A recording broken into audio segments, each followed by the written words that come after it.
Are you looking to become a Tier 1 operator in the gaming world? Elevate your games with Blacksite Studio Terrain.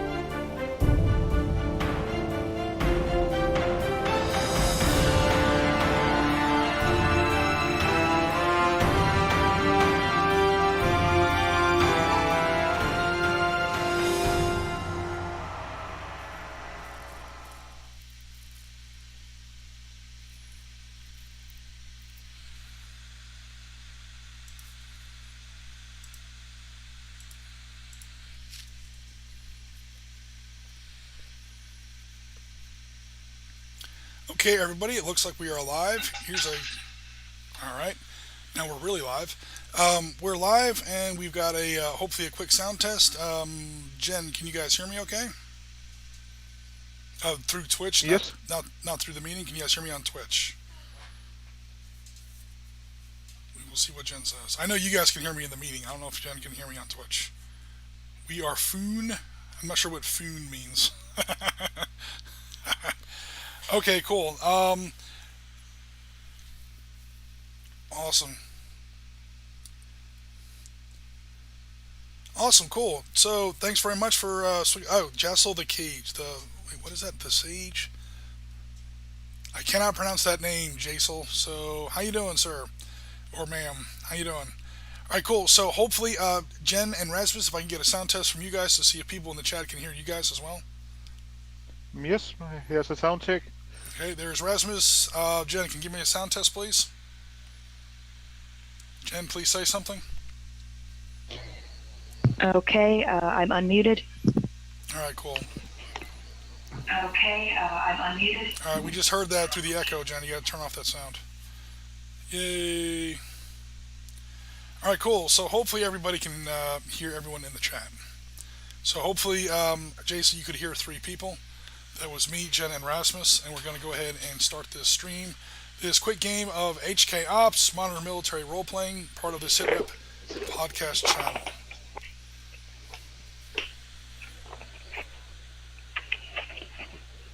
Time to kick butt and look cool doing it.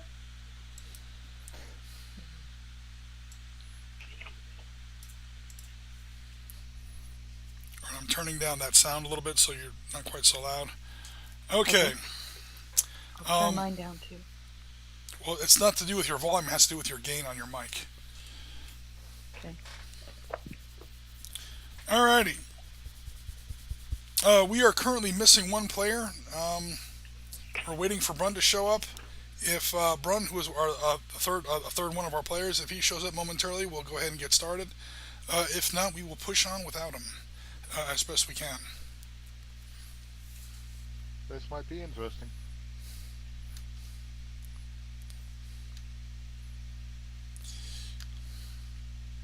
That's we've got to get you a character, Jim, so you can drop in an NPC. It's a PC/NPC. No, not everyone is into that. A lot of people wave judgment flags when you try to do that. It's not very fun. You having to defend the way you run your group to people that you don't know. Never quite a blast, so to speak. I thought you were the storyteller, man. I thought you were the game master. How is it you have a character in the game? Well, sorry, dude.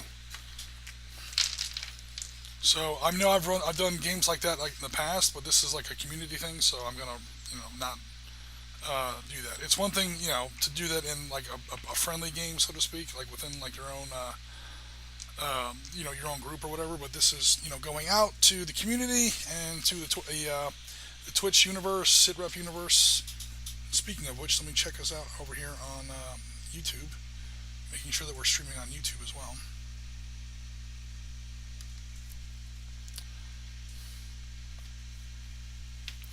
I just now noticed that we have like a green theme going on our Sitrep page. I didn't even mean to do that.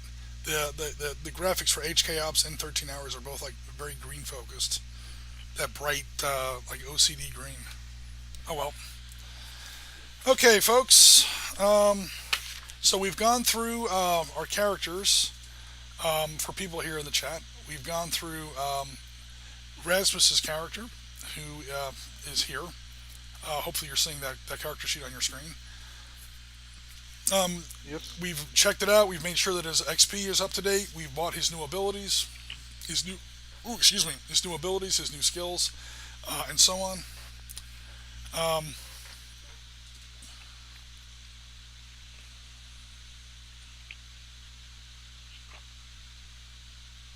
Hello? yeah, I'm right here. I'm texting Run one more Oh, time. sorry. I thought I lost sound. I managed to climb up in rank. Oh, that's right. Yeah, he's got 4 dots in rank status down here, so now he is the official leader of the group. Although right now his army is literally one person. Um, and it's Taki, so it's really like half a person. So just kidding. Speaking Uh of huh. Taki, here is Anika Weiser, call sign Taki. This is Jen's character, originally from South African Special Forces, or not Special Forces, Special Police, like SWAT police, Special Tactics and Rescue Police, something like that. Um, yeah, so again, she's been building up XP. You guys know how people in the chat. You guys all know how this kind of thing works. You play a role playing game, you get experience points, and eventually you buy new abilities or whatever, and you go up in levels, and your character becomes more capable. I won't really say powerful because there's no special supernatural abilities in this game. There's no magic. There's no it's a relatively hardcore. I put that in air quotes. Um, a relatively hardcore what call it the modern tactical role playing game where you play like an actual person on a real battlefield. So again, no health packs, no resurrection spells. If you get hit, you're in a lot of trouble. So yeah. Okay, so I guess we're ready to start. Did someone just get a message? I just heard a tone, or was that just me hearing things? Oh, that was Piotr. Hey, Piotr's on our um, YouTube stream. Hello, sir. How you doing? We have a little bit of a reduced group today, Piotr. I'm sorry to say, um, but that's no worries. We're going to go ahead and push forward anyway, and we're going to see if we can accomplish this mission. We only have We two. also have a new viewer on Twitch. I'm not even going to try and say it. Male Figure Koo. Oh, male figure coat. Yeah, that's also Piotr. Oh, hi, Piotr. Yeah, he's on both our streams. Cool. Long time no see. Indeed, it's been a while. And we seem to have somebody joining our group. So hopefully this is Brun. I've got bad news. If it isn't Brun, he just got drafted. He or she just got drafted as our third player. He's coming. I don't know if this is Gianna, if this is whoever, but whoever it is just joined HK Ops. So we will see in just a moment. Yeah, good luck, says Piotr. Yeah, we're gonna need it, dude, because this mission was written for 4 to 5 players, and we're down to 2. So I mean, We look like we are up to 3 now. we're up to okay. There's Run. My Hey, Mr. Brun, how you doing, sir? Yay. He Can you hear me? came. Yes, we can. Yes. Yes. Can you hear us? Yes. Epic. You made it. Woo woo. Oh, Now we're only down 1. I was starting to It get took a little finagling, but I got everything going. awesome. Not that I wish you technical difficulties, but I'm glad it's someone else besides us having them for a change. Oh my God, dude! Don't even curse me with that. Don't jinx me, I should say. We had some horrible. We literally had to have a cable company come out and put new wires in our house, like go through the walls and bury new cables out in the yard. It wasn't fun, but our internet since then has been, knock on wood, very stable. So even with OBS running, which is always fun. And for Okay, once, I was the one screaming and yelling, and Jim just sat back and looked at me like I was crazy. all right. Okay, so Mr. Brun, we're looking at your character sheet here, Mr. Jax. Did you want to add any? It looks like you've got some XP in the bank. You've got 3 tactical and 4 street XP. Did you want to spend any of that before we got started, or did you want to just roll with what you have for the moment? Did we lose Brun already? Nope, I'm still here. Oh, okay. No, we'll just we'll stay the course. All right, cool. No worries. Is it the tough decisions game? Yes, this is Piotr in the chat. It is the tough decisions game. I don't know if this one's going to have any really super tough decisions in it. I don't want to go to that well too often, as far as putting the characters through that kind of ringer. Hey, no, you promised us a much lighter game. Just Uh, blowing shit up. I was making that comparison to HK Ops and 13 Hours Benghazi. Is when I said that HK Ops was a much more lighthearted game, which it is because none of it's real. Benghazi 13 Hours is unfortunately all too real. That actually happened, and we're approaching that one with a little bit more gravity as far as a gaming experience goes. But we already had our 13-hour stream. We're not going to do HK Ops. So if everyone's cool with their current state of their characters, I'm ready to go ahead and get started. Okay, is everybody ready to go? Yes. Yeah. Here comes another patented Oriskany cold open. Okay, Tacky, make a landing check. Propeller plane. Oh, goodness gracious. Target number 7. So, Hurry, hurry! No, I'm just kidding.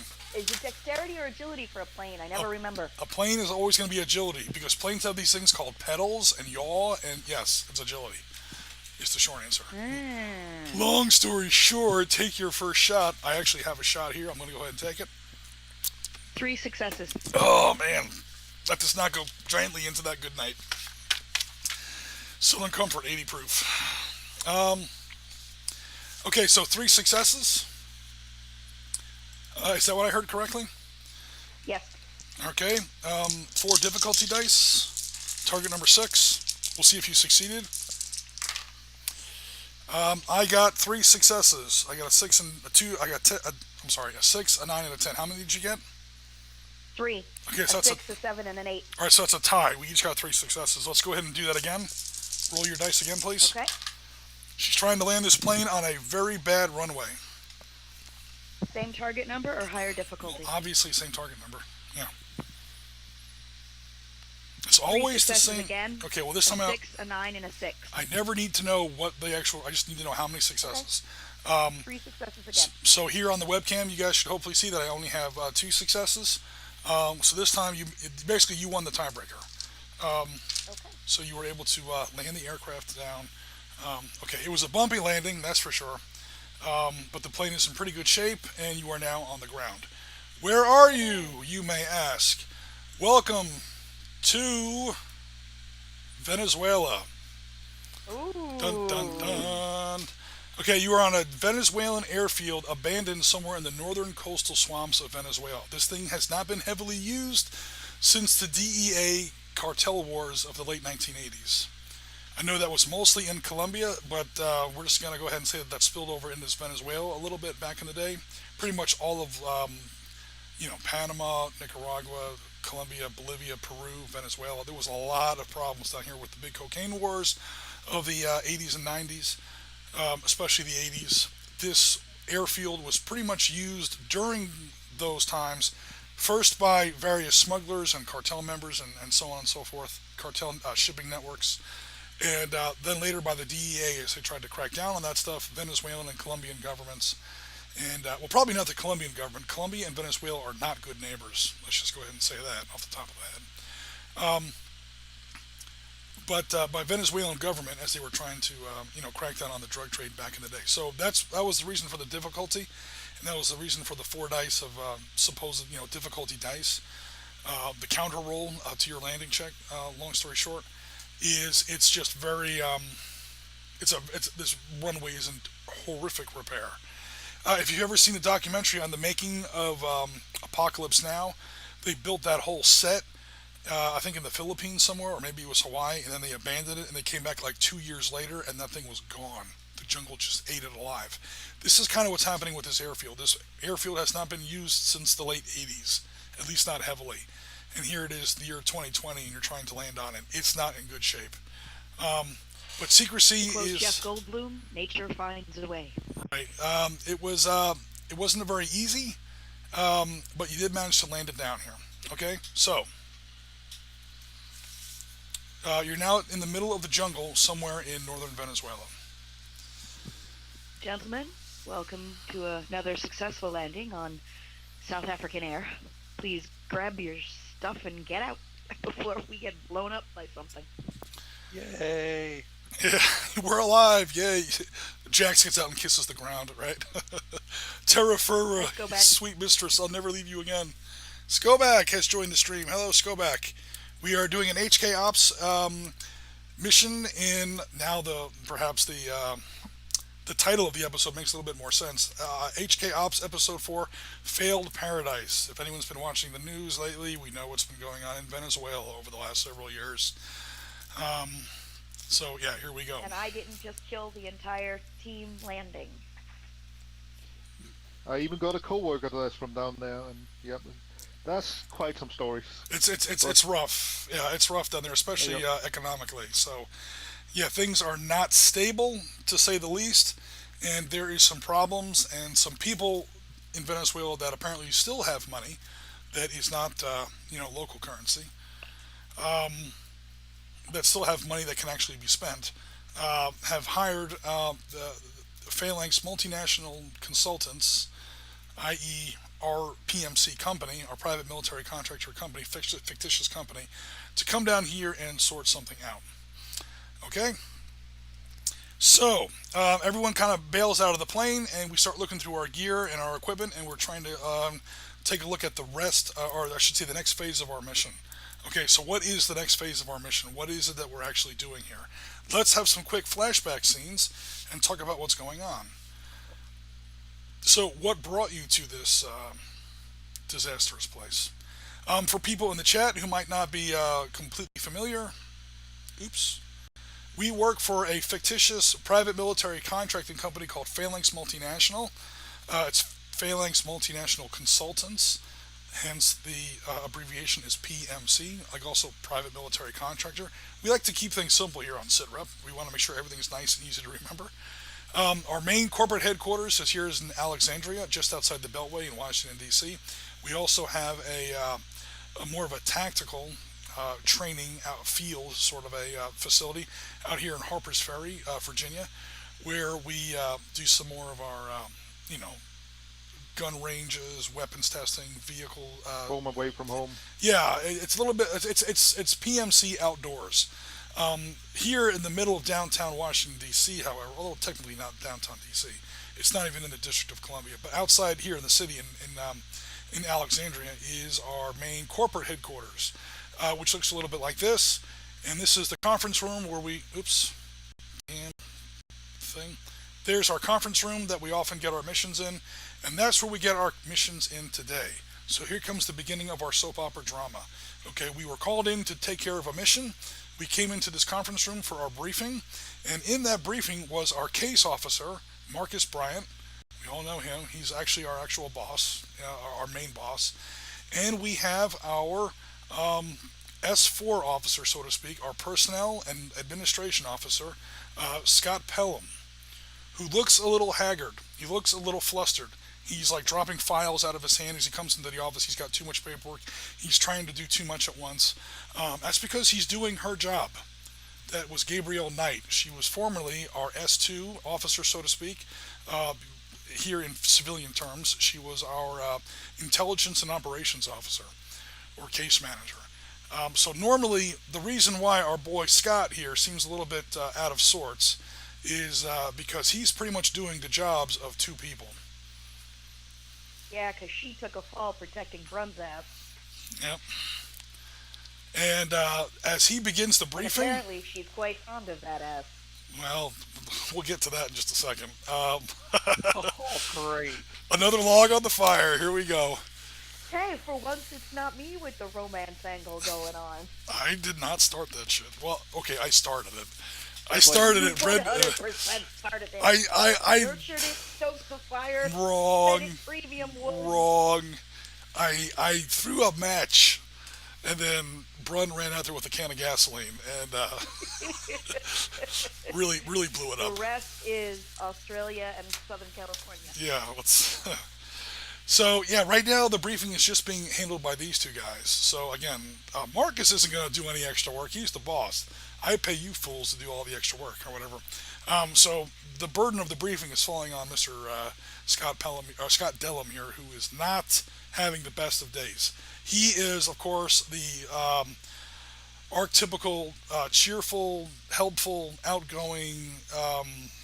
He's everything that she isn't. So these two make a good pair because they're pretty much opposites. Cold, ruthless, efficient, exacting, detail oriented.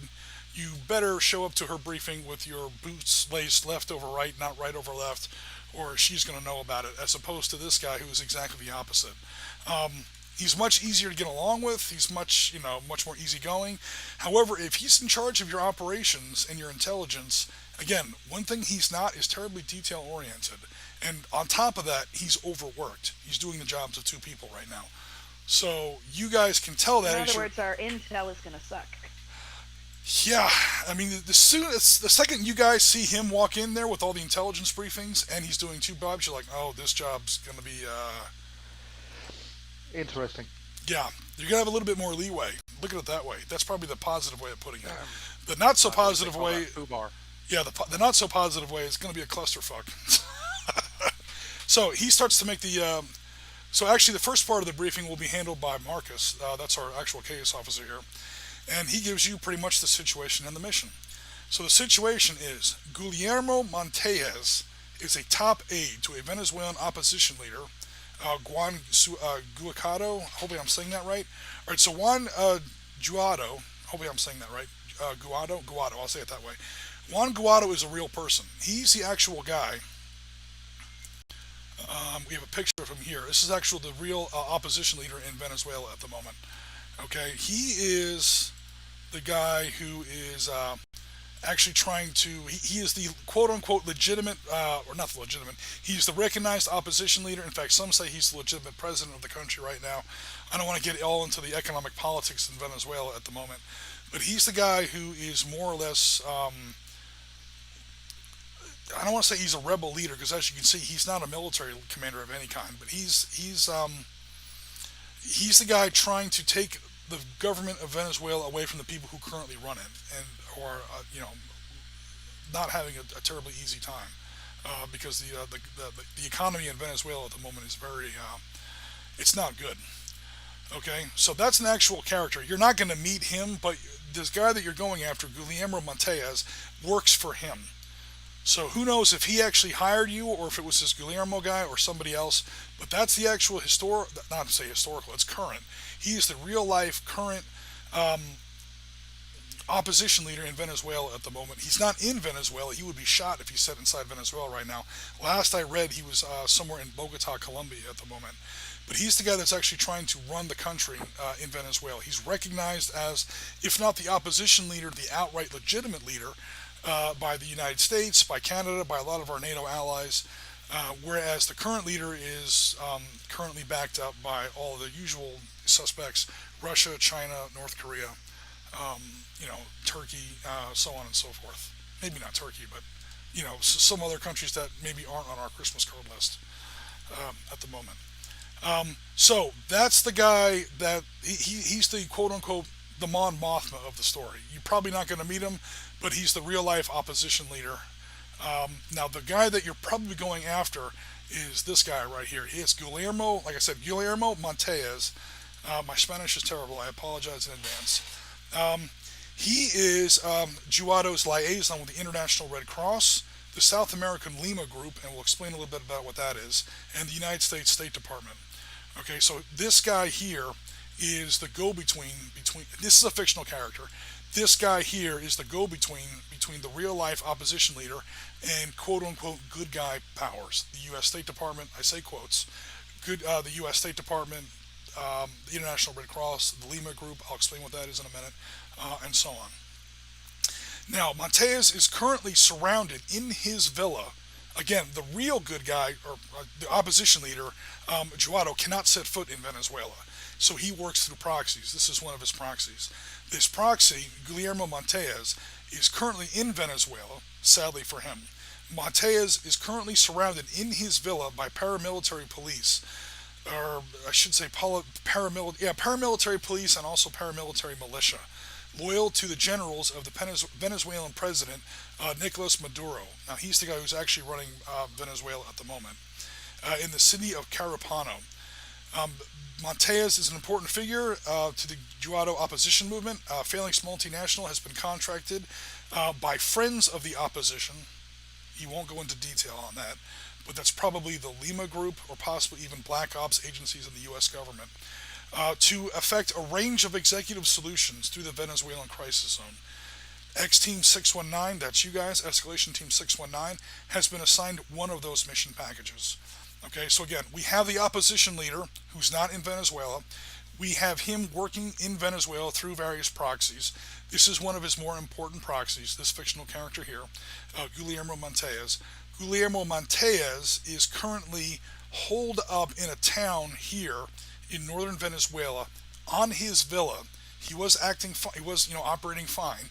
Now he's been surrounded and he's under virtual house arrest by paramilitary police and paramilitary militia. Okay, friends of the opposition. Okay, friends of Juados, so to speak. We don't really know who that is.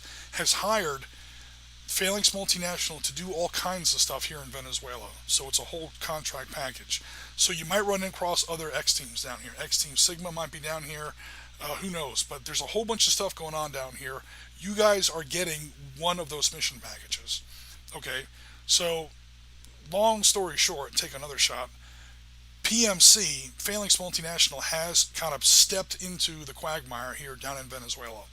There's at least 3 or 4 different escalation teams at work down here doing different things.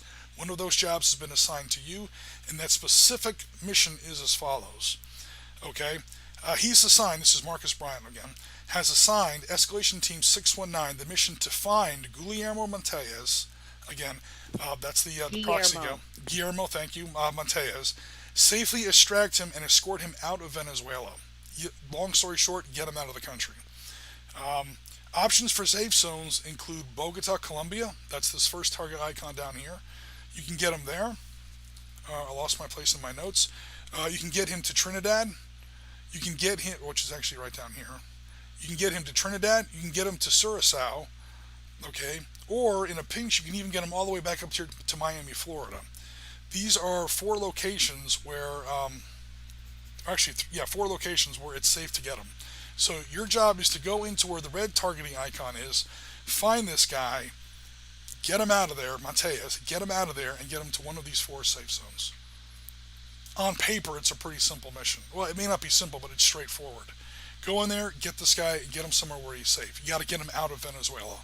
Venezuela is no longer safe for him. He's currently locked up in his villa, which may or may not look like this. And get him out of the country. Okay? Get him out by whatever means necessary and exfiltrate him to one of the designated safe zones. Okay? Now, as far as execution of the mission, okay, this is still Marcus talking. Methods are at the discretion of X Team 619. It's really up to you guys. However, we advise a low kinetic approach, at least initially, because opposition forces that you're liable to run across are predicted to include not only the legitimate police of Venezuela, like them, dislike them, agree with what's going on in Venezuela, don't agree with Venezuela, no matter what your stance on socialism is, or the current government in Caracas, it doesn't matter. These are the legitimate beat cops of Venezuela. You may not want to go in there guns blazing. But again, it's up to you. But number one, it's going to include formal units of the Venezuelan police and the Venezuelan army. It's a pretty serious force, believe it or not. And you're also going to be operating in a state with which the United States is not at war. So you're not like in cartel land or some forgotten island up in the North Pacific somewhere. You're in a real place where people live, and it's not technically a war zone. I say technically. It's definitely in a state of unrest, though. So, also, unnecessary collateral impact in the infiltration phases will only result in higher degrees of difficulty when it comes to getting the hell out of there. The extraction and exfiltration phases that come afterwards. Note that Montes is a civilian. He has no military experience whatsoever, and he has little to no security personnel of his own on site. This guy is pretty much surrounded in his own house by himself. He might have a bodyguard or 2, but you have to get them out of there. And that's pretty much all Marcus has to say on it. That's when our poor boy Scott takes over. And again, Scott is, a little overwhelmed at the moment as far as his job description.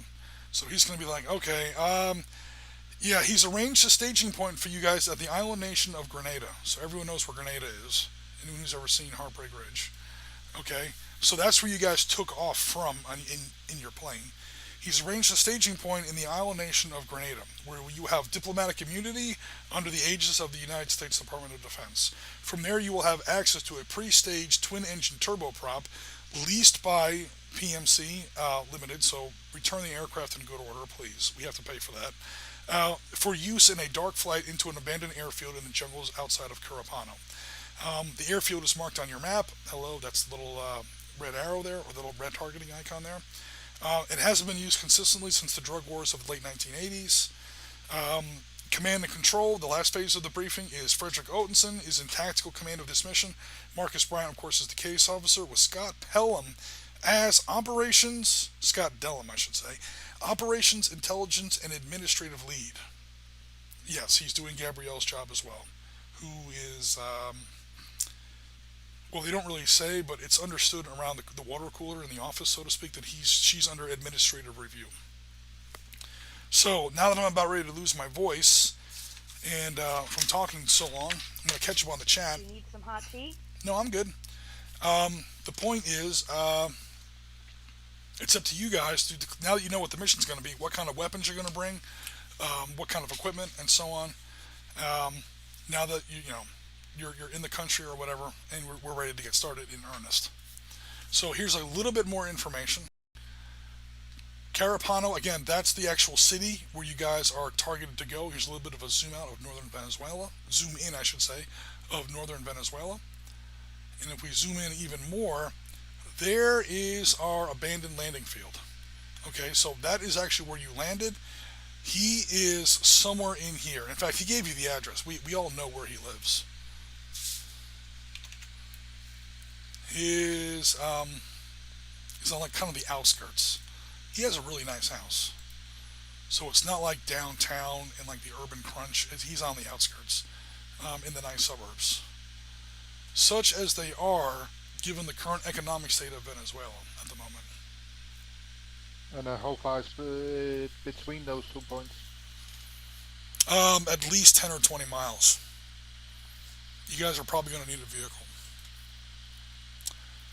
What the hell am I doing wrong here? Format picture. Color. Good enough. Okay, there we go. Is it possible to have a vehicle arranged to be at the airfield or no? No, you guys are. They can get you a plane from Grenada to the airfield. They can get you in the country, but once you're at the airfield, you're on your own. Needless to say, the actual formal government of Venezuela, including the army, that's the only part of Venezuelan society that actually has money at the moment. Really, is the army. Wouldn't be best place to see yeah, yeah. You guys would not be welcome. So they kind of had to sneak you in there.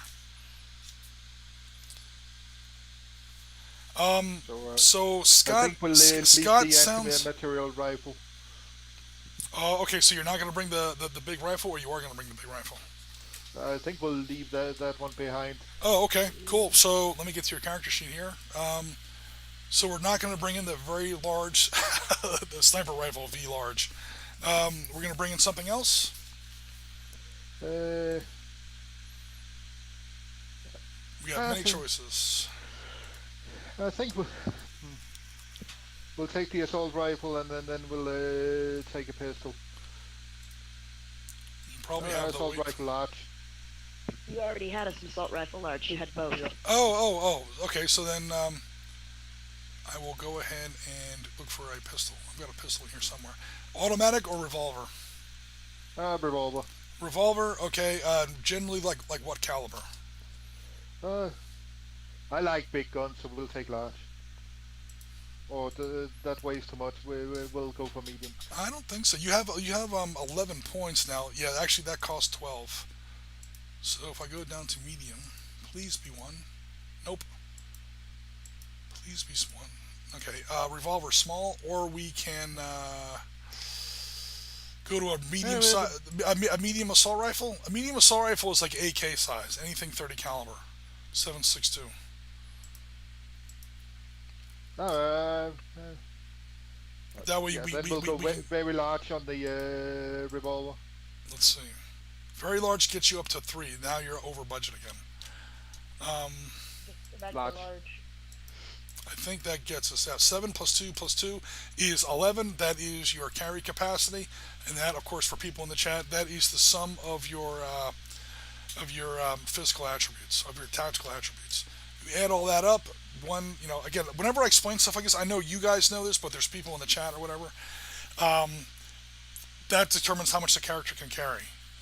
Night vision doesn't count as anything. Tactical comm doesn't count as anything. Bipod, laser scope, silencer for the sniper rifle, which actually he isn't going to be carrying now because it's No, part of but the sniper can I rifle. attach them to the assault rifle? Um, that is true. That is true. Especially like an M4 platform, yeah, you can attach all that stuff to it. I'm trying to think of what. Yeah. And then, yeah, before a given firefight, you just let me know how much of that stuff you actually want to apply, because some of it does provide negatives as well as positives, especially Yep. silencer. Okay, so cool. Does anyone else want to look at their? Does anyone else want to look at their equipment, or are we good with what you're already carrying? So I'm looking at Tacky right here. Tacky looks like she's carrying a small auto pistol, a medium SMG that's probably an HK UMP or an MP5, a first aid kit, a tool kit, 1 grenade, and the usual 2-point tactical armor. And my binoculars. Oh yeah, but that's, oh yeah, there it is, right down there. Now I think you got 1 extra carry point since we played last. So 1, 2, 3, 4, 5, 6, 7, 8, 9, 10. You actually have 1 more carry point now if you wanted to add something or upgrade something. Oh.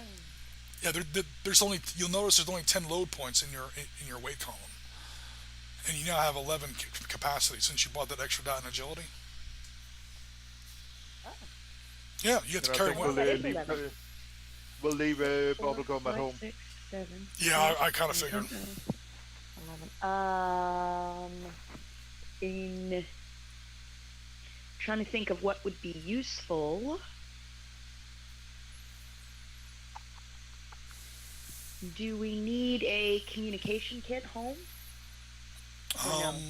Probably. I don't know. That's up to you guys. In a role Might playing be a game, good it's an operations command kit or comm kit. Yeah. Again, for people in the chat, this is not like the throat mics and headsets that don't really weigh anything in game terms. This is OpsCom. This is a heavy duty, like a suitcase thing that can uplink to a satellite, and they can call pretty much anyone in the world with this, regardless of what kind of cell service or electronic jamming. It's a true ET phone home kind of a thing. Well, normally I wouldn't bother, but since we're responsible for a rather high-profile figure, and we have several options of where we can take him, it might be good to have a way to, talk to people about it. All right.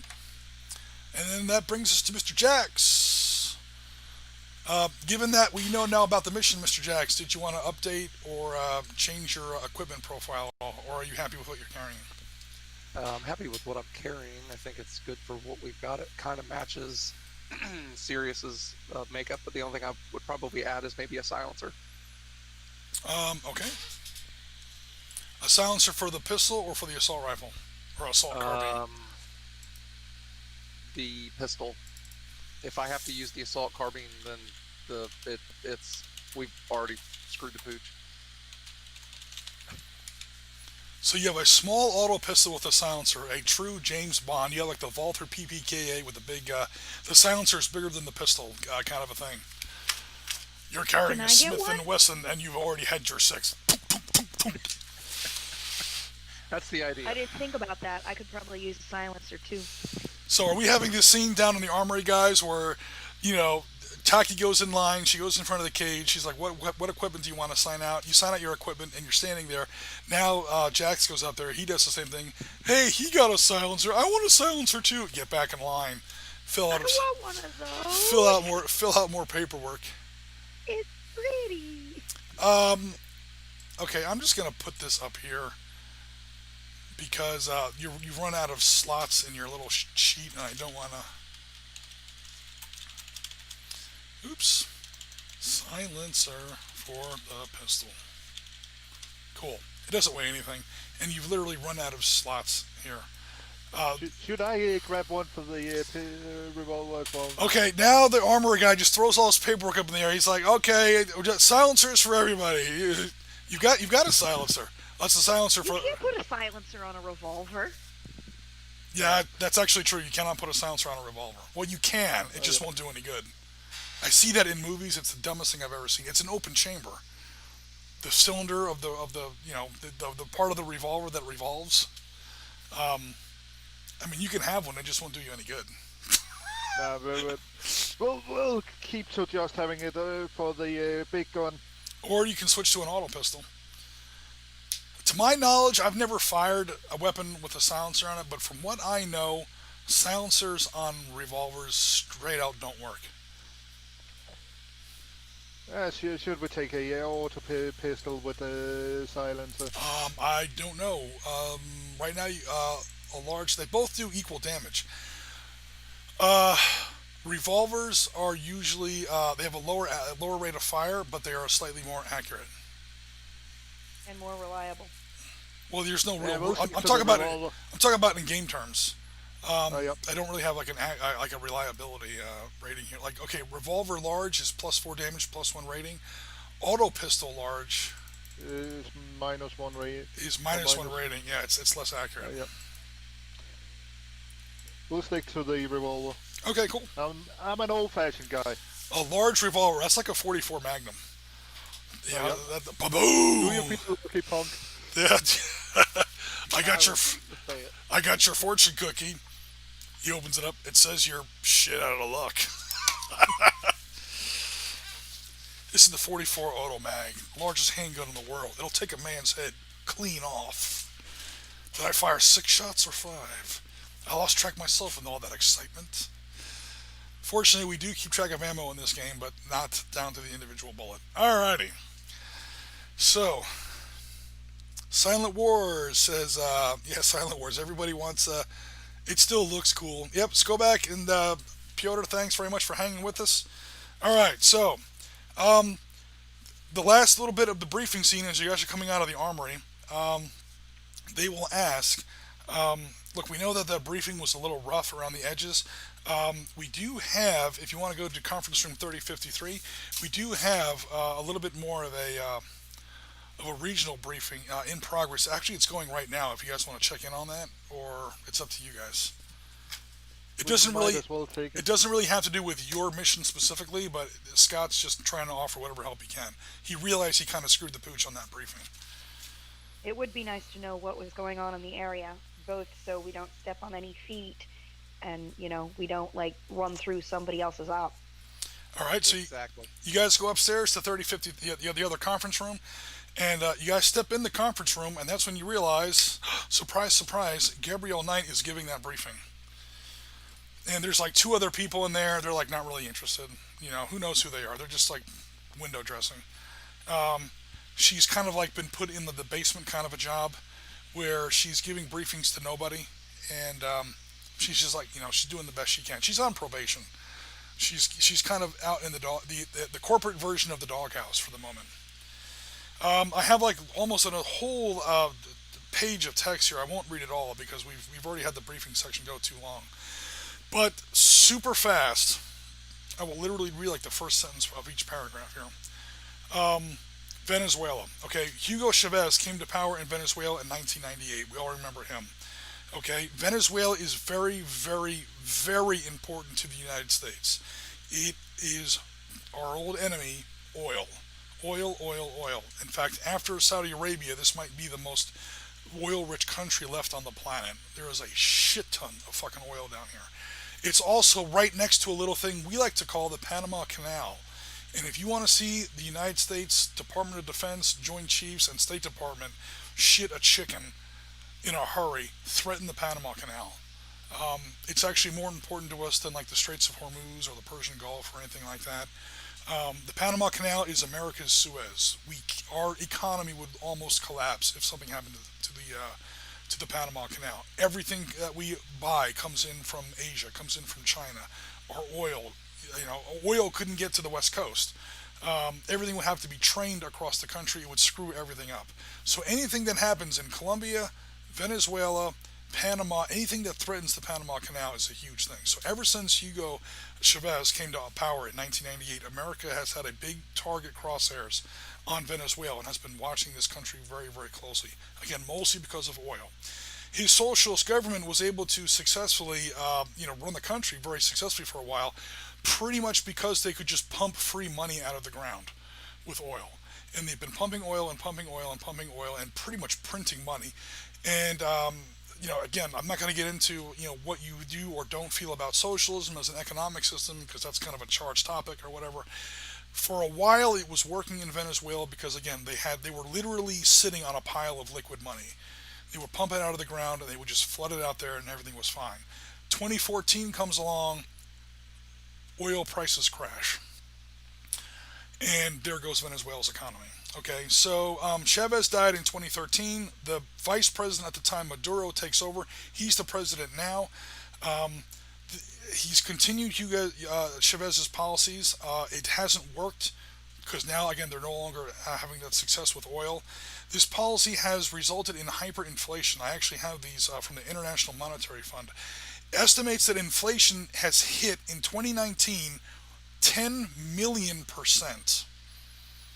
That's the inflation rate. Our inflation rate in this country is 4 or 5%, and we feel the pinch of that. Theirs is at 10 million%.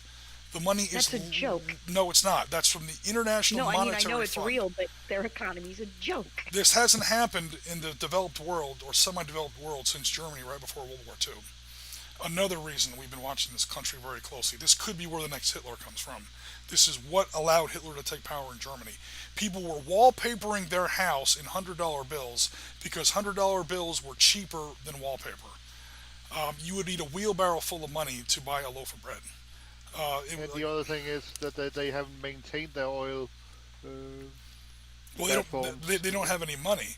So obviously there's no money. But even before that, there's no money. Everyone's starving or whatever. People get pissed off. There's anti-government protests are all over the country. A lot of them have gotten very, very violent. There's a lot of rioting. An estimated now where this becomes more of a regional problem is everyone's leaving the country. Who the hell wants to stay here? 5.4 million Venezuelans have fled the country by the end of 2019. This causes a huge environmental crisis because now you have pretty much who wants to go to Guyana? Nobody. Nothing's wrong with Brazil, but not this part of Brazil. This is the back door of the Amazon rainforest. So who's been taking all the refugees? Colombia. Colombia is getting dumped on with all these refugees. It's a huge immigration problem in Colombia. Nobody wants to go there, or the Colombians don't want them to go there. That's where we run across, scenes like this, where people are breaking down gates to get into Colombia. People are setting, aid stations on fire. There's all this. It's a lot of shit going on. Again, the country's not quite at war, but they are asking you to be at least a little bit careful in your mission because it wouldn't take much to absolutely start a full-scale civil war in. Some would say it's already in a state of civil war, but it's like a cold civil war, if that makes any sense. So Venezuela is in the midst of a humanitarian crisis. Thousands of people flee the country every day, mostly on foot. Infrastructure has been poorly maintained. This is what Rasmus was talking about a second ago. There's no electricity in most of the country. There's no plumbing. There's no food. There's no money. There's no jobs. People are literally like having to grow bread in their backyard. It's all screwed up. Maduro was technically re-elected to a second 6-year term in May 2018. It was a completely fraudulent election. Meanwhile, our boy Guaido, if I'm saying that right, he announced that he's going to assume office as the interim president. That's this guy down here, until a free, fair election can be held Juada was quickly recognized as interim president by the United States, Canada, most of the European Union, Organization of American States, but Maduro retains the support of China, Cuba, Russia, Turkey. You know, all those guys. So it's a political standoff. We have U.S. sanctions against the Maduro government, which is only making the economic situation worse. Targeting oil shipments to Cuba, that's making our problems with Cuba even worse. The whole Caribbean is turning into a shit show because of what's going on here in Venezuela.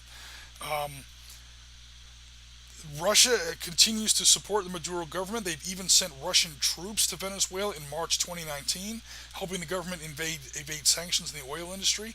China has continued to back the Maduro government as well, offering to help rebuild the national power grid. So there's a possibility you may even run across Russian regulars. Not to get all Red Dawn on you guys, but it's going crazy. Factions that you might run across here in Colombia. Okay, you've got, get back to map number 1. Okay, so factions that you might run across here. There's the government, obviously. There's the National Bolivarian Armed Forces, not the Bolivian Armed Forces. Everything down here is named after Simon Bolivar, sort of the George Washington of South America. Very big back in the 1800s. So it's Bolivarian Armed Forces. Okay, I'm gonna try my Spanish again here. The Fuerza Armada Nacional Bolivariana, the FANB. That's pretty much the Venezuelan army, Navy, Air Force, etc. They're going to be the arbiter. They're going to pick the next president, and right now they're firmly on the side of the existing president, unfortunately. If they ever decided to switch sides, that would be the end of Maduro and the beginning of our guy here, Juado. So stabilizing the country during and after a transition will require the demobilization of many heavily armed units. So these are some of the other factions. There are pro-government militias. These are just basically mobs of people. They are called the colectivos. Okay, you're going to run across them.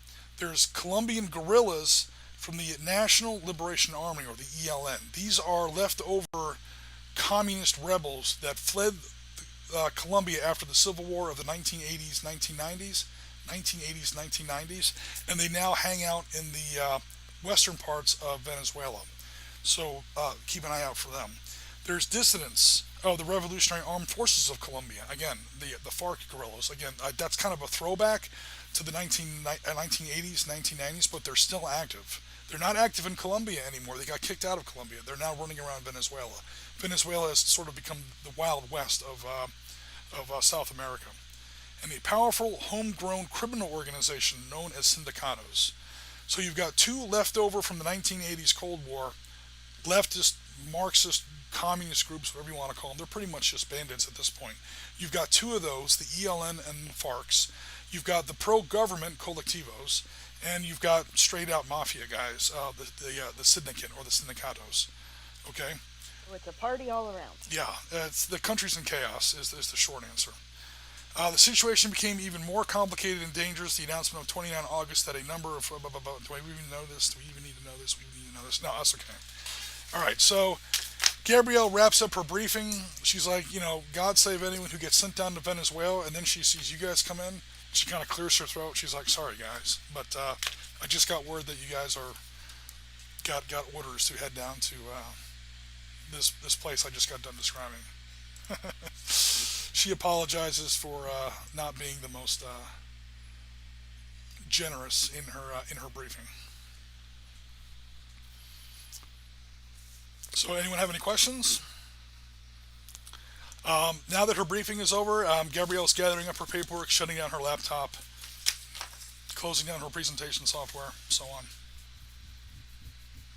Do we have any friendlies? Do we have any allies in the country? Most of them have been run out of the country, so no combative friendlies. There are no friendly rebels. Everyone that is an ally, so to speak, she'll say, again, works for this guy. This guy's been chased out of the country. A guy that works for him is this guy who is now having to leave the country. He can't leave the country. He needs you to go in there and get him. So the good guys are on... Step, wait for a minute, guys. Okay. Continuing. The good guys are on the run, is the short answer. and she like doesn't make eye contact with you the whole time, Brunt, as Jax says that, or as you ask that question, and then she gives the answer. She never makes eye contact with Jax through the course of that paragraph. And moving around the streets down there armed. What's the? Well, she'll look over to you, and now she will make eye contact with Rasmus. Um,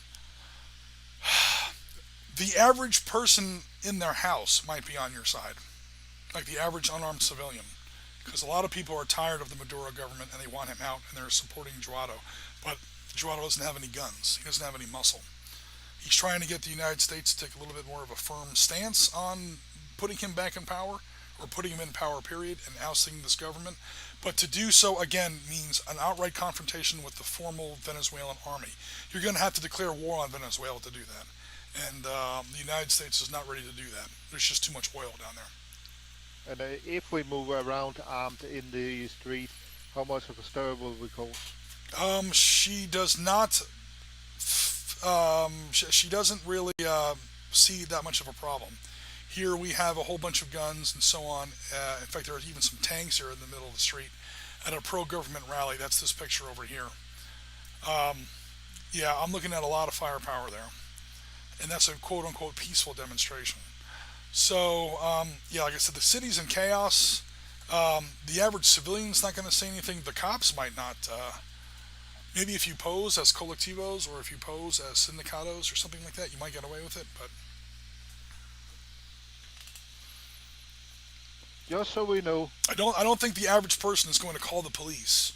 Oh my God, there's a guy out there. He's got a really big rifle, and he looks like a Viking on crack. You know, that's not going to happen. Now, if somebody from the government sees you, that might be a different story. And the sindicato and the colectivos might just take a shot at you because he's like, "That's not one of us. Shoot him." But the average population isn't going to care. Okay. They might hide from you, but they're not, because they'll assume you're a part of one of the other factions. Yes. So, unless there's anything else, Gabrielle says, I'm going to go ahead and step out. She's already walking to the end of the conference room and shutting down the lights. And yeah, I guess Harper's Ferry is the next stop, and then transport to Grenada, and we're in country. Cool. All right, so she walks out into the hallway. Out in the hallway is Michael Easton.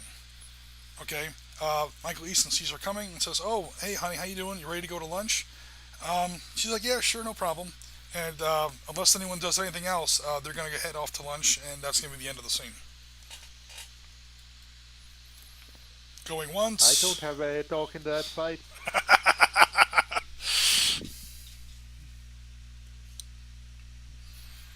Observe and note down, but Just following the lead of my unit commander. Okay, what do we got here?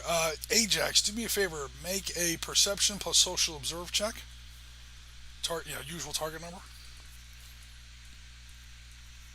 Looks like 3 dice.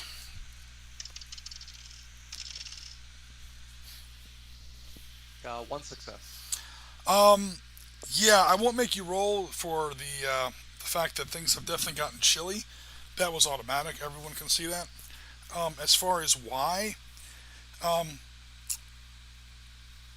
it was specifically to you. It wasn't to anyone else. So it's not that she doesn't have any feelings. In fact, just the opposite. If anything, you're almost catching like a guilt vibe off of her. So it looks like she's determined to make it work with Easton, and now she feels guilty, and she's determined to overcompensate. Temple. That's why I didn't push the subject. Now, that's just the current state. That's not the end of the plot line. If you want to keep working on that plot line, that's up to you. But there's going to be curves in the road, so to speak. Absolutely. All right. So, that was the briefing. We all know now what our weapons are going to look like. We're back in country, and we're at that landing field. so I guess first step would be to camouflage the plane and then we need to see about getting a vehicle. All right. Yeah, definitely. Silent War says Piotr, and yeah, haul money and trucks to buy bread. Yeah, that was the state in Germany in the 1930s, and it is turning into the state of things in Venezuela. One more reason the Americans are watching that very, very closely. The last thing we need is 1930s Germany, the sequel, right next to the Panama Canal in our hemisphere. I know my colleagues keep sending care packages down there. It's yeah, like half the country is like living on charity at the moment. It hasn't got, to my knowledge, it hasn't gotten widespread violent yet, but economically, it's just an absolute implosion. It's a black hole down there. Okay, so you're going to start to camouflage the plane a little bit. That shouldn't be too hard. Jen had a hard time landing the plane because this airfield is half covered in jungle anyway.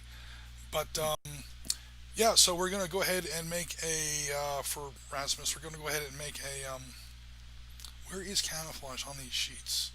Top of the last one on that side. Evasion, top skill. Evasion, yeah. There we go. You think I designed this game or something? Like I don't even know where the damn skills are. All right, evasion plus. Let's see here. Either wits or education. Take your pick. I'm assuming wits since you have more dots there. We'll go for wits. There you go. Jim, while he's rolling, Yep. did we notice any major damage to the plane? No, she made her success. So no, the landing gear is still intact. She didn't break anything when she's landing it. If she had failed that roll, which actually she came close because the first one was a tie, and the second one she won by one. But had that roll failed by one or two, yes, you guys are still safely on the ground, but the landing gear is broken. You're leaking hydraulic fluid out of one of the landing struts. You know, who knows, something like that. But like I said, she made the roll on the tiebreaker, so yeah, the plane looks okay. 4 successes. And now the plane is invisible. And now the plane is invisible. Yay. So the plane is the plane is invisible, Jen, and Jax took a look at it and confirmed that you didn't flatten the tires or spring any of the seals in the hydraulic struts. Invisible planes are good. Especially when we probably will need it to get the hell out of here. So, if we go back to the map, I think there was something that looked like roads. Yeah, there is a road. I mean, you can't have even an illegal clandestine runway needs at least some kind of a trail that leads away from it.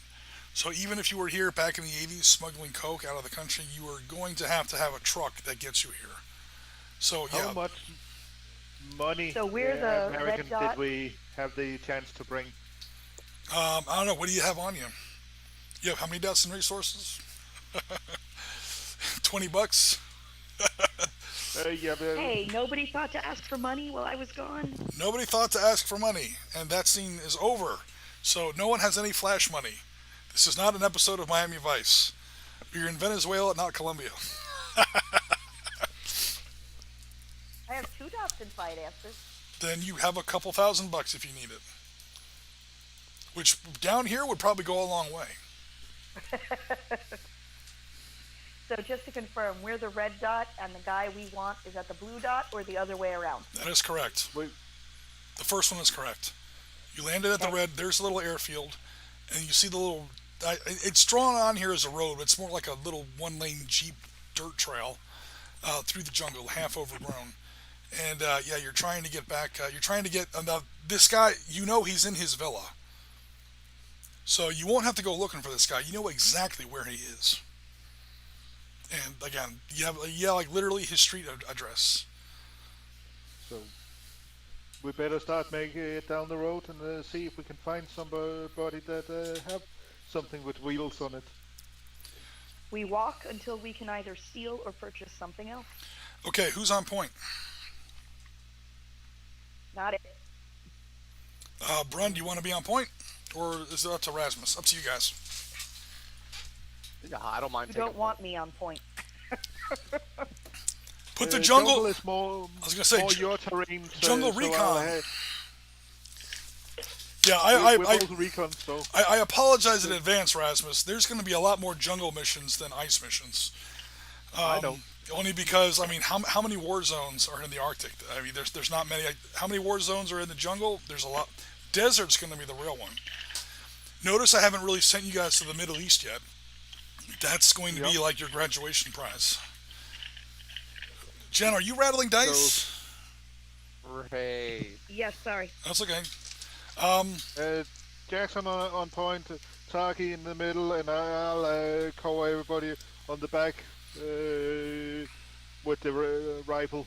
cool. As I got the biggest rifle, even if it's not a big rifle. Yeah, definitely. In fact, you technically have the only rifle. We have an SMG and a carbine. So Yep. you've got the one rifle, the true rifle. Um, it's probably an FN. Well, it's up to you. As long as it's 30 caliber.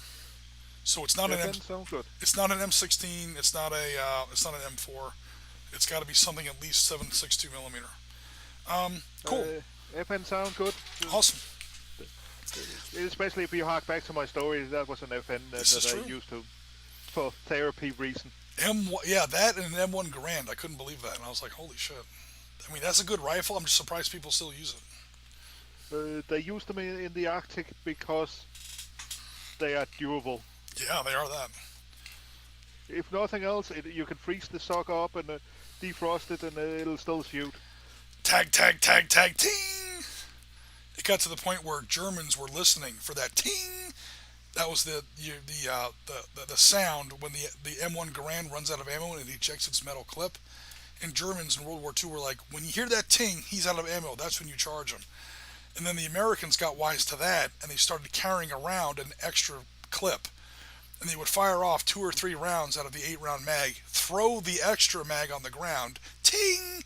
The German comes out and he puts the other 3 or 4 bullets into his chest. That very distinctive sound you hear in Saving Private Ryan and in Band of Brothers is that the old M1 Garand. Okay, so Brunt is on point, or I should say Jax is on point. Mr. Jax, sir.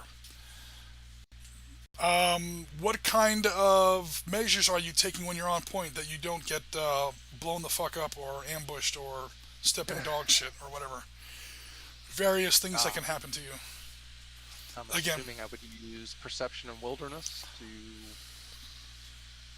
to kind of recon the front. Wilderness is terrain negotiation. Okay, let's see. Vehicles, operations, evasion. Reconnaissance, maybe. Guys, Yep. while we're walking, I Yep. say we need to get ready to stow weapons, and our cover story is journalists. Oh, I like it. Journalists in the middle of the jungle with no cameras. I hope. Got camera. Hope We that got phones. you got. We do have phones. Let me check Well, your equipment unfortunately, list here. I had to take an emergency break while we were prepping, but I was going to declare a couple of cameras just to hang them around the neck, just to like add image. Okay, a microphone and a couple of cameras. So yeah, terrain negotiation wilderness is just okay. This is how you move through jungle and not eat the poisonous berries or whatever. Actually, no, that's something else. That's forage supply. Yeah, just pretty much moving through jungle. You guys can stay on the road. I should ask. Do you guys want to stay on the road or just off the road or?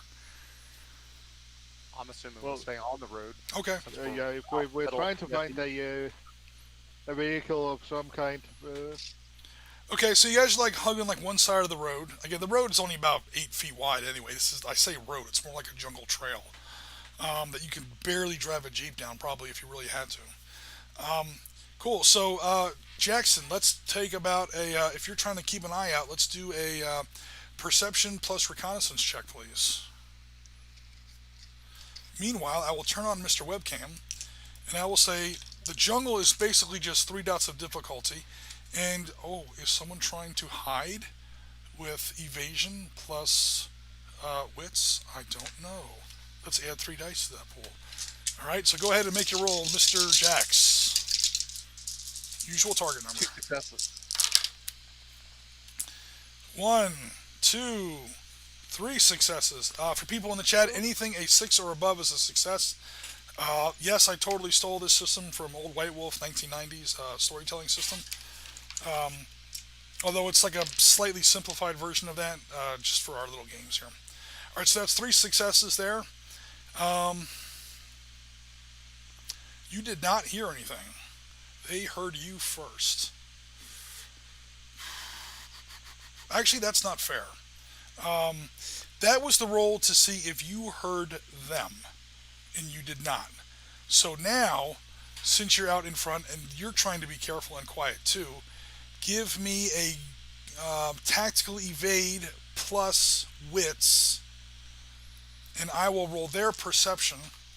Oh, sorry. Tactical evade plus wits, add 3 dice for jungle. Like I added 3 dice to jungle for their roll, I'm adding 3 dice to, it's tough to see each other or hear each other through this dense jungle. So it looks like 1 for tactical evade, 4 for wits sensibility. That's going to be a grand total of 5. 3 more for the jungle makes 8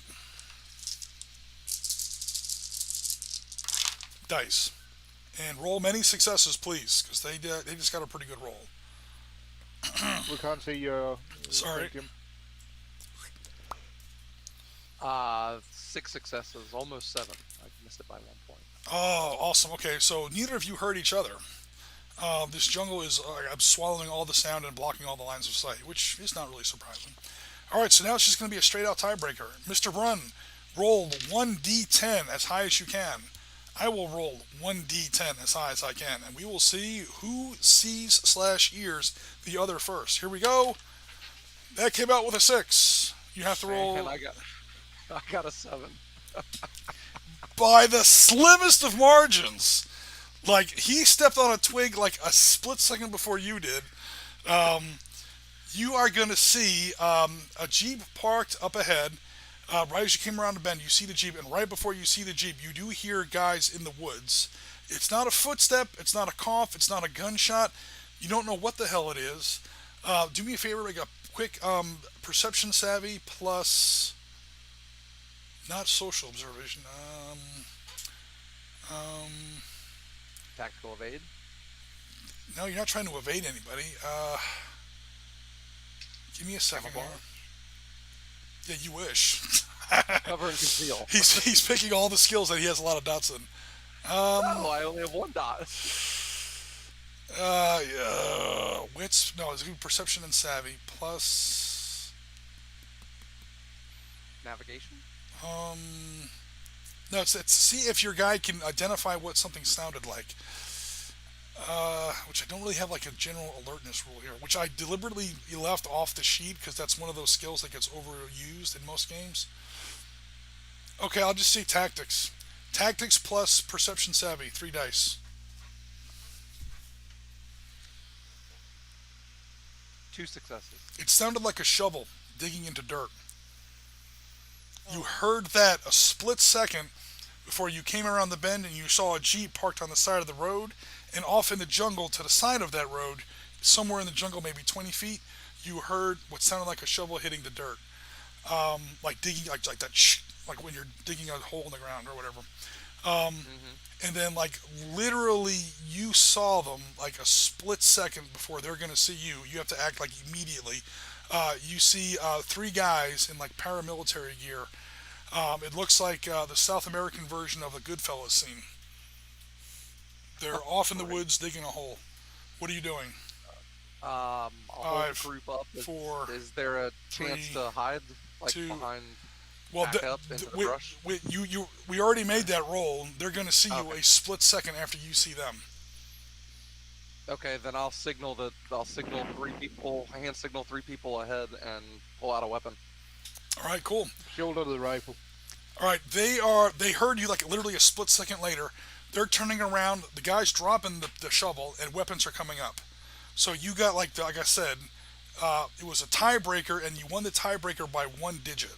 So you have like a split second of advantage. You basically have enough time for 1 word or 1 like pistol shot or 1 whatever. Like, what do you want to do? It looks like they're going to open fire. Yeah, I'm opening fire before they do. Since I have Cool. Dexterity plus firearms. And you're using the carbine or the pistol? we're far enough out. I'm using the carbine. There you go. That was the right answer.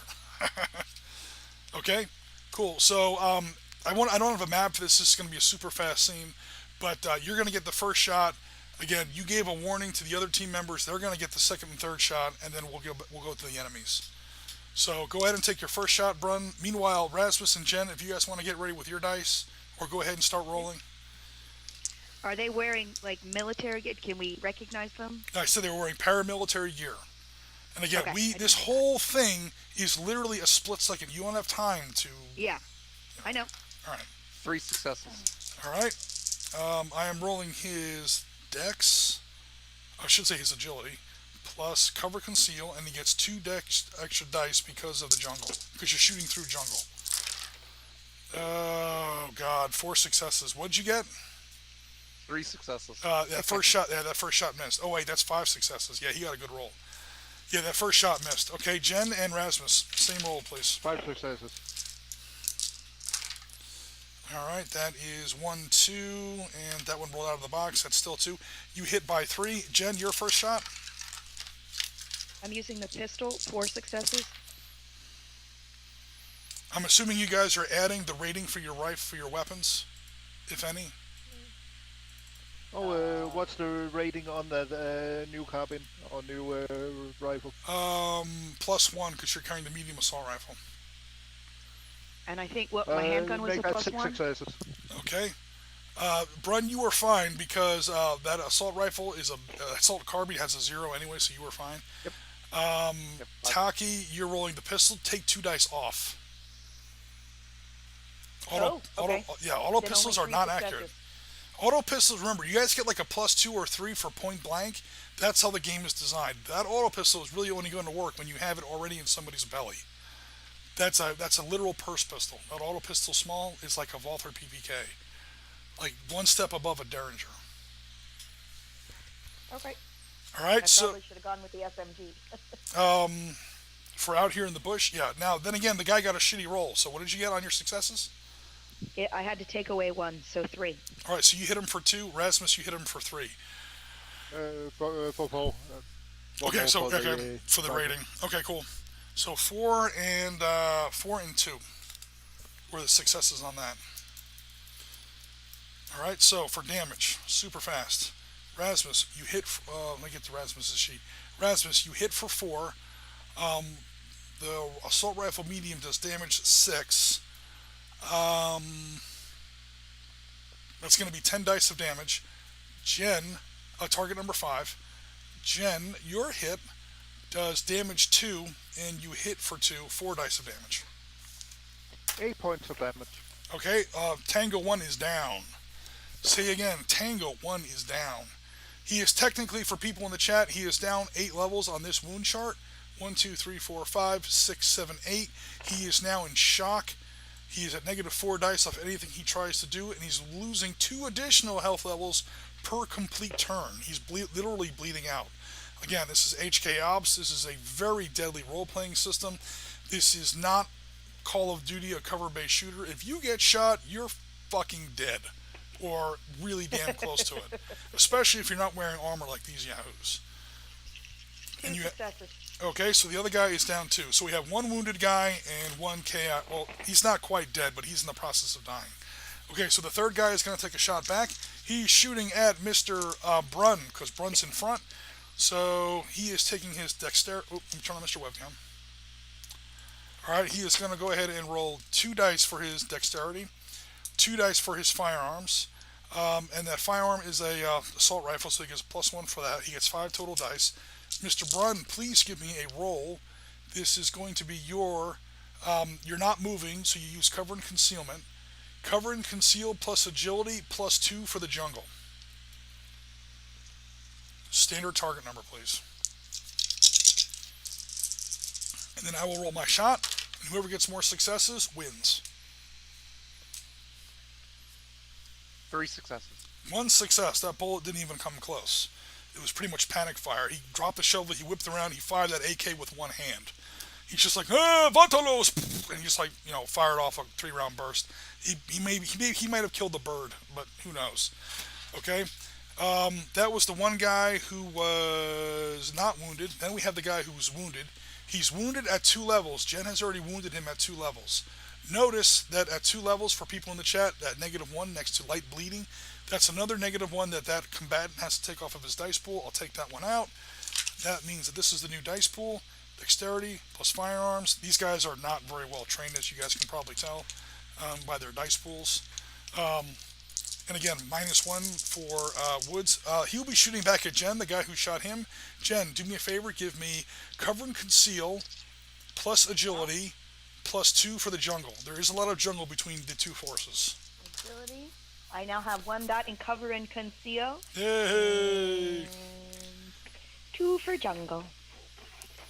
It took till episode 4, everyone, for Jen to buy 1 dot in cover and conceal. For her character to figure out that it's not good to get shot at. No, I had cover and conceal. I just bought tactical evade last game. Oh, gotcha. Let's see. Ooh. 4 successes. Okay, I was going to say, I hope you rolled well, because he got 3 successes. 2 7s and a 10. So, I yeah. got 2 10s and 2 9s. That bullet came closer, but did miss you. Okay, so now we're at the beginning of the next turn. Or the next action. Everyone takes their second action. We know how many actions everybody gets. That's in this cell up here. So everyone, go ahead and take your second action, please. I'm assuming you will be shooting at the enemy. Yes, shoot at the one that's not bleeding. Okay. Can I drop my pistol and grab my SMG, or would that be my action? That would take 1 action. Okay. All right. So is that what you're doing? Nope. Okay. 1 2 3. Okay. Jax, you taking a shot at your guy again? Yes. Cool. I'm just adding 2 dice again. Everyone's getting a 2. All defensive checks are taking a 2 dice penalty because of the jungle between you two.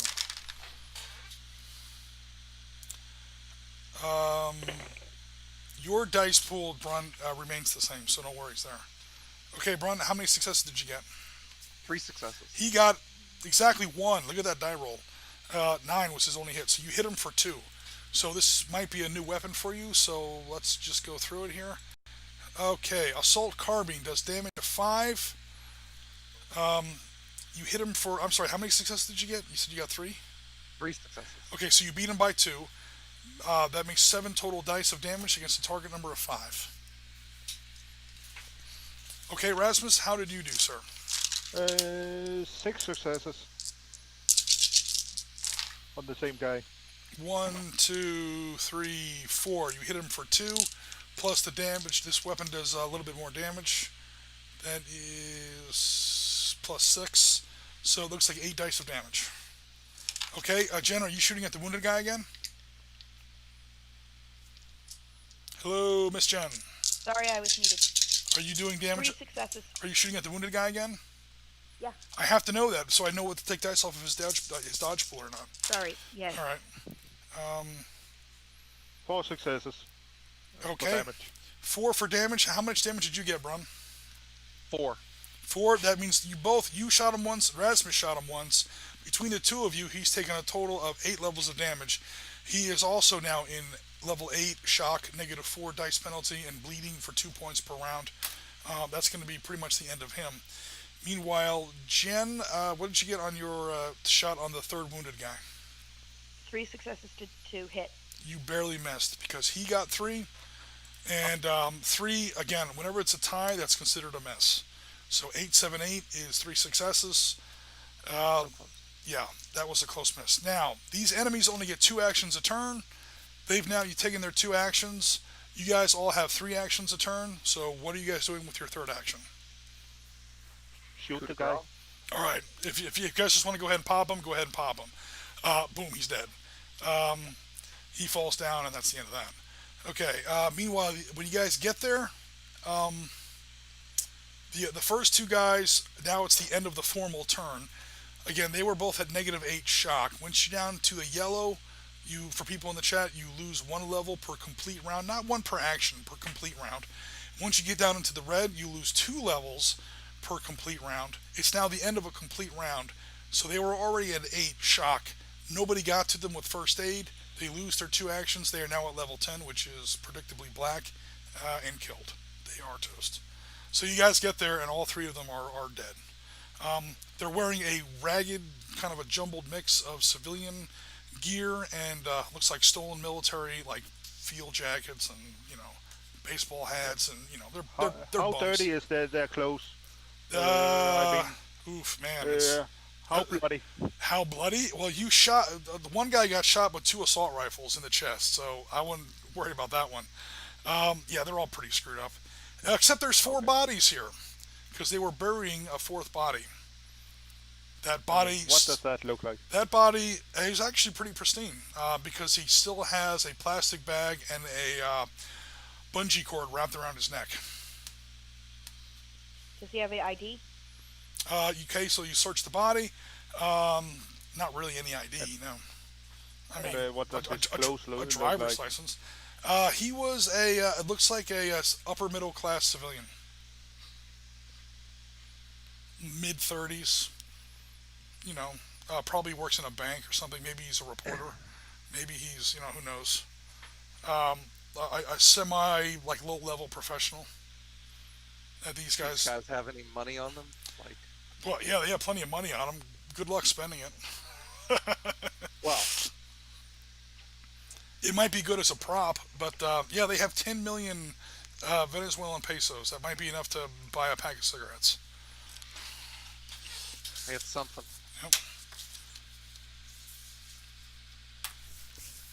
But here's the thing: what are they? Why are like? I guess I'm confused at the point of. I guess they're just getting rid of the body in the jungle. I'm guessing. Yep. Yes, Brun. They're bad guys. They killed someone and were disposing of a body.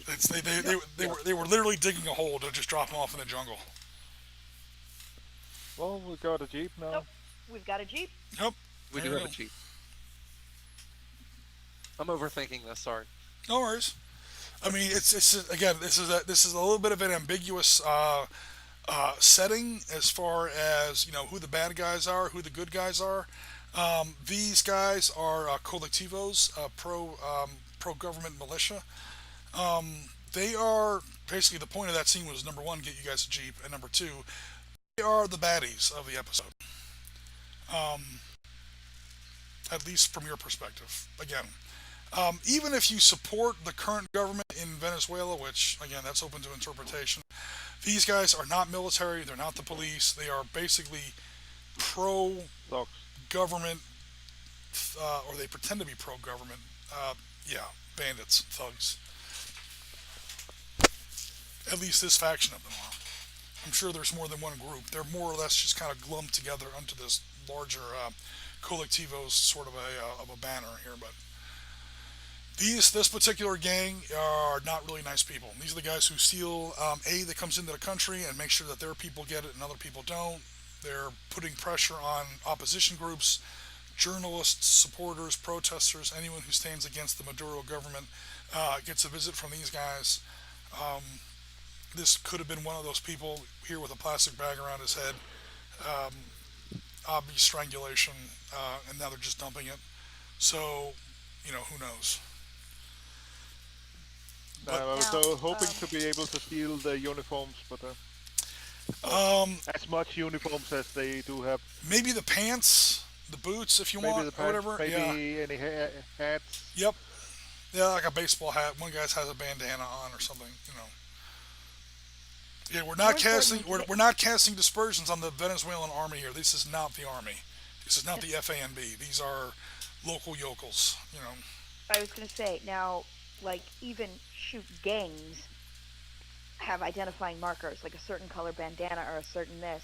Does this group, or did we learn in our briefing, do these guys have any, like, can, Well, that's how why does the average person know that they're looking at collectivos or, that's what I you just know, said. I just said that. Yeah, you guys know these are collectivos. They are not okay. regular military. They're not the sindicato, militia. They're not the army. They're not the police. I don't know what their actual badge or whatever would look like. They might have just like a bastardized version of the Venezuelan flag wrapped around their arm. Who knows? Um, but yeah, Well, whatever it I is, that's identified what I'm them. focusing on grabbing. I identified them as collectivos. No, I knew that, but Well, basically that what I was was getting to is okay. I want to steal whatever way they are identified as what they are. Okay, yeah, the hat and an armband. Like one guy has a Okay. one guy. They're not a military. They don't have like an issue point No, no, I for this know. stuff. One guy has a hat. One guy has a you know has an armband or something. That's fine. That's cool. You never know when those will come into play. especially if we drive around in the Jeep. So, Exactly. There you go. anything interesting in the Jeep before we drive off in it? Let's see. The Jeep has a couple extra clips of or magazines of ammo for the weapons they were carrying.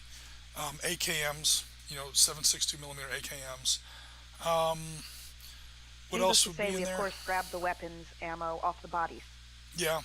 Yep. It all gets tossed in the back of the Jeep. Um, what else would be in a Jeep? A radio. Um, like registration, paperwork, things like that. One guy's lunch. Uh, You know. Oh, you know what's under there? okay. Seriously, you know what's under the seat? You find a brick of marijuana. I don't know if that means That's worth anything, something. but yeah, you might actually be able to. Yeah, that might be you worth more than. It's probably gas worth you more got. than the money you've got. Exactly. Okay, Well, Piotr, well, thanks very much. I'm glad you checked us out for a while. Yeah, he's got to take care. He's in Poland, so he's 6 hours ahead of us. It's almost Oh. 11 o'clock. Yeah, he's in Eastern Europe. So cool. Take it easy, Piotr. Thanks for checking us out. And Thanks, Piotr. Nice quote. Seeing you again. Unquote. all right. Cool.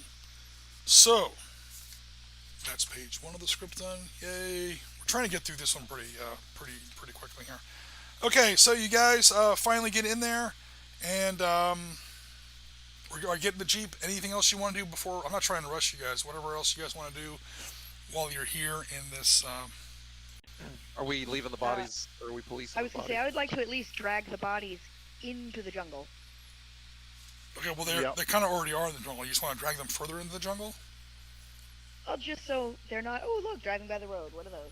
Yeah, well, like you might have missed this. They were like 20 feet into the jungle, and Oh, okay. that might not be quite far enough. So you want to be extra cautious. You might want to drag them further into the jungle, but let's drop them further into the jungle. Okay. And, make a stamina plus vomit check. No, I'm just kidding. All right, so you drag the corpses into the jungle a little bit more, just so they're not visible from the road. I mean, they probably already weren't visible from the road, but now they definitely aren't visible from the road. So we'll call it 3 AKs, a bunch of extra ammo, a little bit of food. I mean, who knows if it's any good or not.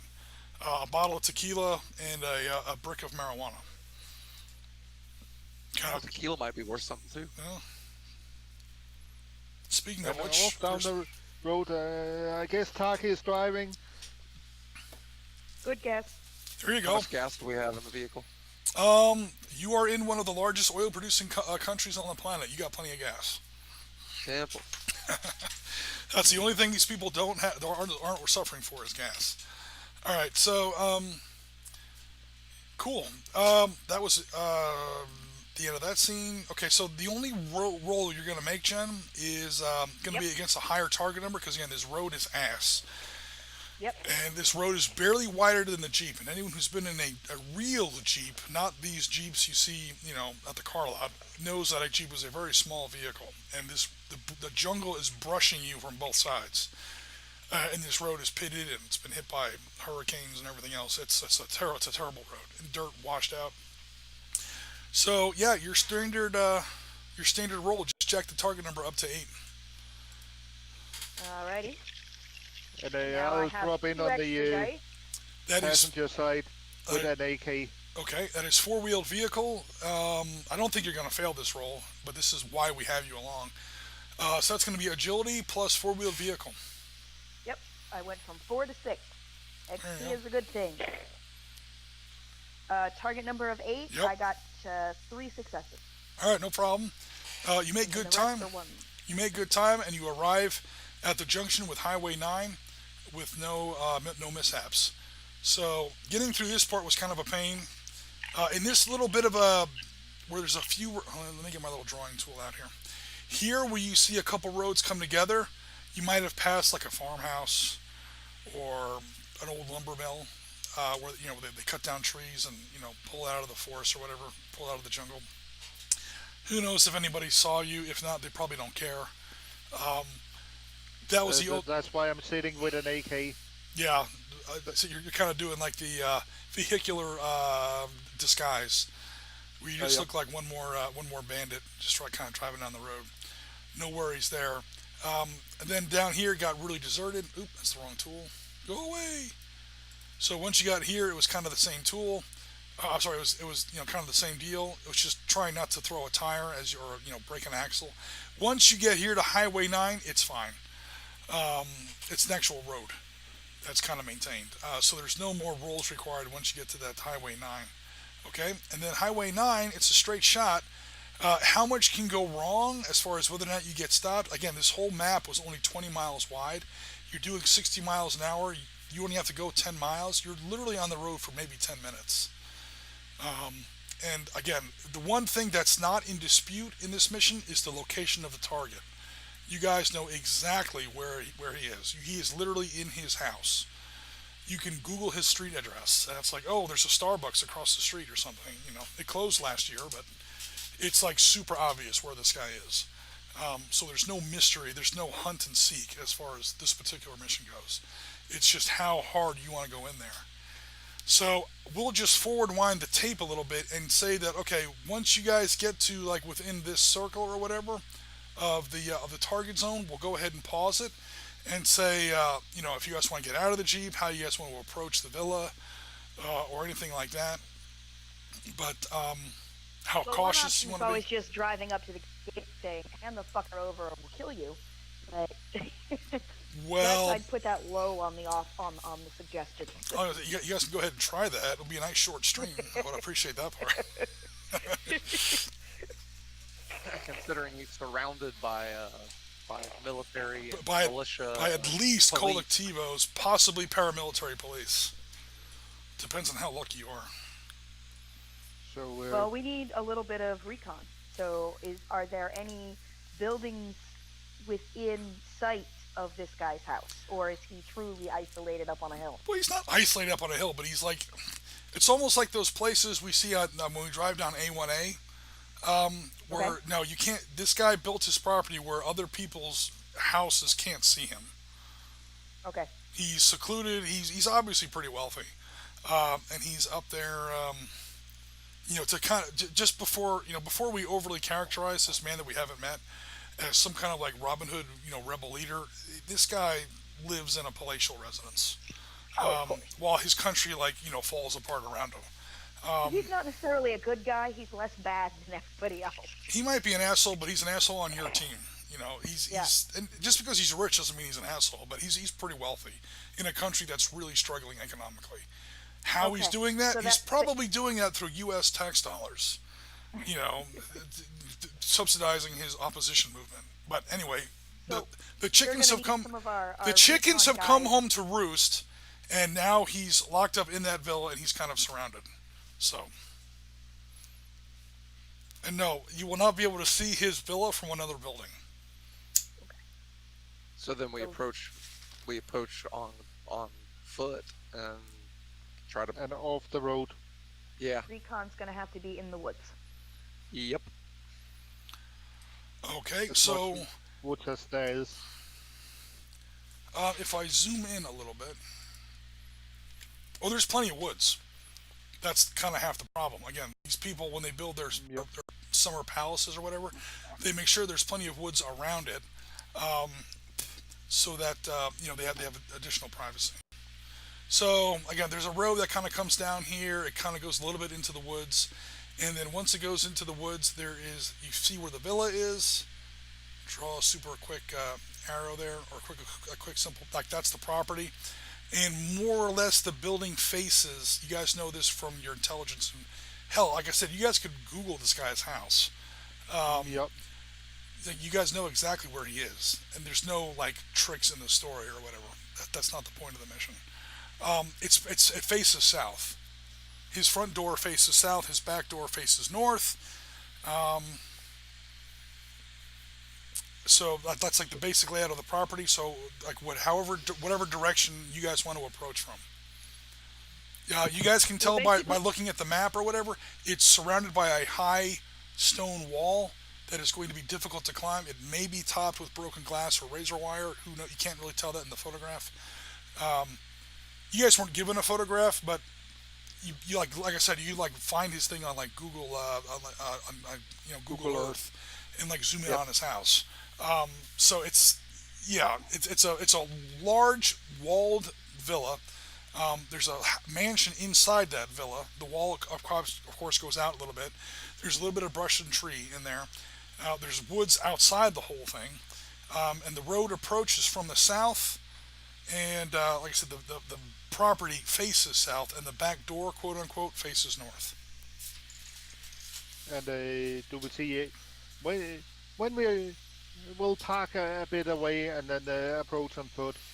Okay, so you're approaching on foot. The only couple things I might want to ask: who's on point? What time of day are you going to go ahead and approach the structure? And from what direction are you going to, or from multiple directions? How are you guys going to approach the structure or approach the property? well, I was thinking of trying to watch the comings and goings for a little bit. I mean, is you guys? We didn't talk about this ahead of time, but I'm sure we could have on the drive. Mhm. Were we planning on go in, get him now, and leave, or were we planning on giving like a day for recon? Because Well, that's what I was asking. You guys might want to wait till the cover of darkness. That could Yes. potentially 12 hours. Wait. Cover of darkness, definitely something we want. But I was thinking of getting eyes and see if there's any guards stationed, where they're stationed, etc. Without approaching to the point where they would notice us. Okay, so a very cautious, sort of a soft approach. A very light recon. Right. Yeah, it's pretty much surrounded 360 degrees by these collectivo militias. Although at a relatively close distance, they don't have like a half kilometer perimeter. Number one, they're not that well trained. Number two, the jungle is too dense. And number three, there's not that many of them. So to set up Roughly how many of them are there? all total, maybe 20 or 30. I mean, this is after a Well, couple. You still- know what? Let me before I start giving you accurate information. Give me a first of all, go away, Mister Noise, and I know Jen's not big on the reconnaissance stuff, but she should be able to like find a comfy parking spot for the jeep and well, yeah, but you nonchalantly be able to look at things, right? Like the main gate. do either one of you speak Spanish? Let's see. Yeah. I got a dot in the European language. that would technically be You European do? Then language. you might. Yeah. I was going to say because I could listen to what they're saying. Okay, so Rasmus and Jax are going to do a very very tentative recon or whatever. All right, so let's get a. Let's see. First, let's get a wits plus tactics check for both characters. Wits plus tactics and perception plus recon. What is my tactics? Um, here's your sheet. Tactics is 3. That's wits. So that's going to be 6 dice. This is how careful and invisible your recon manages to be. How much you are not seen. And then your perception plus reconnaissance is going to be how much do you see. So there's two ends to the 4 on equation. the tactics and Okay. And how much on the other one? And then Brun, you're also making the same rolls. To eat the lunch in their jeep, so if anybody looks, I'm just some collectivo taking a lunch break. Oh, I hope that lunch is good. The lunch is not good. I said Oh. pretending. Pretending. Poor Taki. So we have pale white girl trying not to gag on this really rancid, whatever the hell is in this guy's lunchbox or whatever. Pretending. jungle meat. Yep. And Something South so Africans. cheese. South Africans aren't that pale. We get sun too, you know. Okay, so South Africa's like, well, I shouldn't say that. It's in fact that's absolutely not. I shouldn't say that. Okay, so Rasmus, on tactics you got 4. On recon you got what? 5. 5. Okay, Mr. Brun, what did you get on tactics? Tactics 2, Okay. recon 3. Okay, cool. All right, so tactics 2 and recon 3. Okay, Rasmus, what direction were you approaching from? From the road and circling Circling. northwest. Okay, cool. So from the road and circling toward the northwest. Okay, cool. How about you, Brun? So approaching from the south, and then once you can see the gate, you're Rasmus. You're kind of like hedging around the left, and then up northwards. Okay. Well, if he's going north, then I'll go east, south, around the opposite direction. All right. So you're approaching from the east, or you're approaching from the north. Um, Hold on. Let me. Gotta look at the map. I don't really want to reveal the map yet, but No. just to zoom in. Okay, so there's like a. We'll just make a little mini I'm map hooking here. around, Here's the property. Can you guys see that up there in the corner? Oh yeah. Okay, and then the road kind of comes down like that. So Rasmus is approaching from the south until he can see the gate, and then he's going to kind of go around to the northwest, like so. Yes. So if you want So to, then go ahead. I'll approach from the south and go to the what is it, the north? So Keep he'll going northwest. approach from the north, moving south, and then kind of head around that way. Yes. There Cool. we go. All right, awesome. So, and then Taki, where you said you wanted to look at the gate and watch comings and goings. Yes. All right. You get to here with the car, and the second the Jeep is visible to collectivos, like at the gate, they start waving you down and walking towards you. Like, who the hell are you? So do you back away, or do you try to fast talk your way through that? I'll blow with the best of them. Okay, Oh cool. boy. Here we go. Here goes the mission. All right, so Jen's a smooth talker. Come on. it Because depends you on said we looked at the IDs of the guys we killed, right? not to get not to get too cheesy with it, but it depends on how many buttons she has buttoned up on her blouse.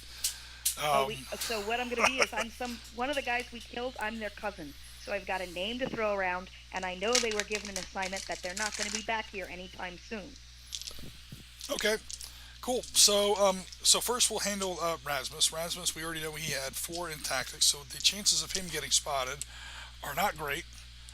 Oops, I have the wrong button selected. Webcam. Are not great because again he already got 4 successes. So we're gonna give their perception isn't great.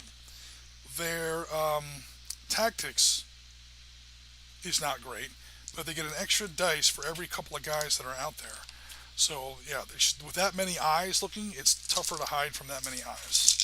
So 1, 2, oh shit, 3, 4, 5. Somebody did see him. Okay. Meanwhile, we'll do the same roll for Mr. Brun, who wound up with 3 successes against him. So that was a tie. A tie is a failure. The enemy did not see Brun, believe it or not, even though he had fewer successes. But somebody did see Rasmus. We'll get back to that in just a second. Okay, and then I'll also resolve what you guys saw with the reconnaissance. Okay, meanwhile, down the road comes 3 collectivos, pro-government militiamen, and then they reach you, and then they start talking like, who the hell are you? Why are you here? Actually, when they first see you, they're like, Mamacita, what's going on? Did you bring, they're like, they eyeing the tequila bottle there in the passenger seat. Did you bring us lunch? Did you bring us something good to put in our thermos? All right, so they just start, shooting the shit. And I laugh because any woman who's down there knows to deal with this shit. I go, I'm willing to share, and I hand it out to give it to them and start joking and. Normally this shit would not work, but this is the pinnacle of an undisciplined paramilitary force. Bottle of tequila. I would have tried this with the regular military. Yeah. We're not allowed to drink on duty or whatever. Okay, so Taki's character sheet. Let me go ahead and pull that up.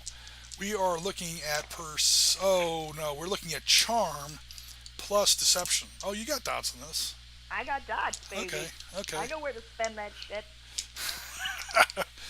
She's got okay. skills. I Get a am. skill. All right, here's the And webcam. she even got weed. I'm going to 3 dots for suspicion or just general suspicious a suspicious situation. 2 dots in perception, and 2 dots in social observation. -1 because she's a woman. -1 for the tequila. She's down to 5. Okay, roll against the. I'm making my roll. You make your roll, please. I'm The spending a weed, grit. the weed is the ace I'm to hold. spending a grit and undoing a button. Okay, I'll take 1 success off for that. You guys saw it on camera. 4 successes. They got 3 successes. Is that with your grit? Oh no, it's 5 successes with my grit. Okay, so yeah, you've got them. They're having fun drinking or whatever. One of them is a little bashful. The other one's being pretty Eating out much of the palm of her hand. one of them is eating the palm out of her hand. One of them is being a little bashful, kind of hanging back, and the third one is getting fucking handsy. Is what he's getting. You know, he's like, oh yeah, look who showed up to give me. You know, and he's literally starting to paw at you a little bit. Oh, And you- yeah.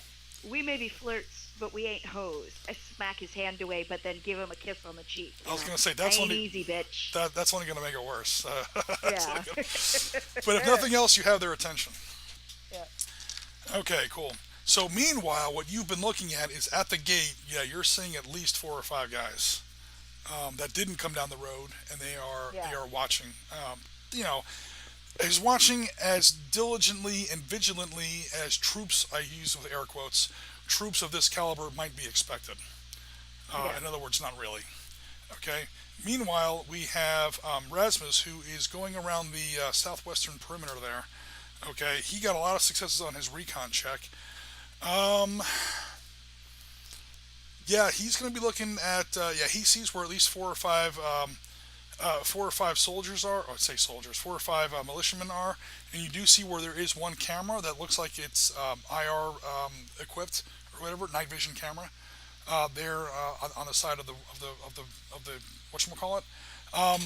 One thing you do notice, Rasmus, I'll say this up front because you did legitimately get 5 successes on your recon check, so I'll give you the golden nugget of information on this scene or whatever. There are Collectivo troops already in the perimeter, already inside the wall. It's not like the house were under siege. Yeah. If the house was under siege, the siege is over. Oh yeah. Okay? At least that's what it looks like. And that's when somebody sees you, and there might be a slight issue there. We'll come back to that. Whether it turns into a gun battle or a knife fight, we will see what's going on there. Meanwhile, Mr. Brunn, who is along the northeastern perimeter, on the opposite side of the building, again, is seeing kind of the same things. He only got 3 successes on his recon check, so he doesn't see anybody inside the wall, but it's a high wall. It's at least 12 feet. Turns out there is no barbed wire or glass in the top of the wall. It's just going to be a hell of an athletics check to climb that thing. You know, it's a rich person in a poor country, stay the fuck off my property wall. It does have, again, you do see cameras, and you do see one that you're pretty sure is night vision capable. And you got locations on at least 3 enemy troops. And those cameras, do they look new, old? Those cameras are definitely turned on and operational. Oh yeah, but do they look like they were installed by the owner of the property, or it's a new addition? They're not cheap. Let's see.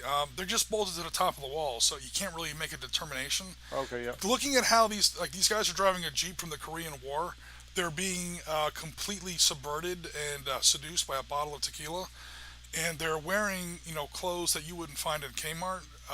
They don't look like a terribly well-funded organization. So if you put all that together, they probably couldn't afford these cameras. Yep.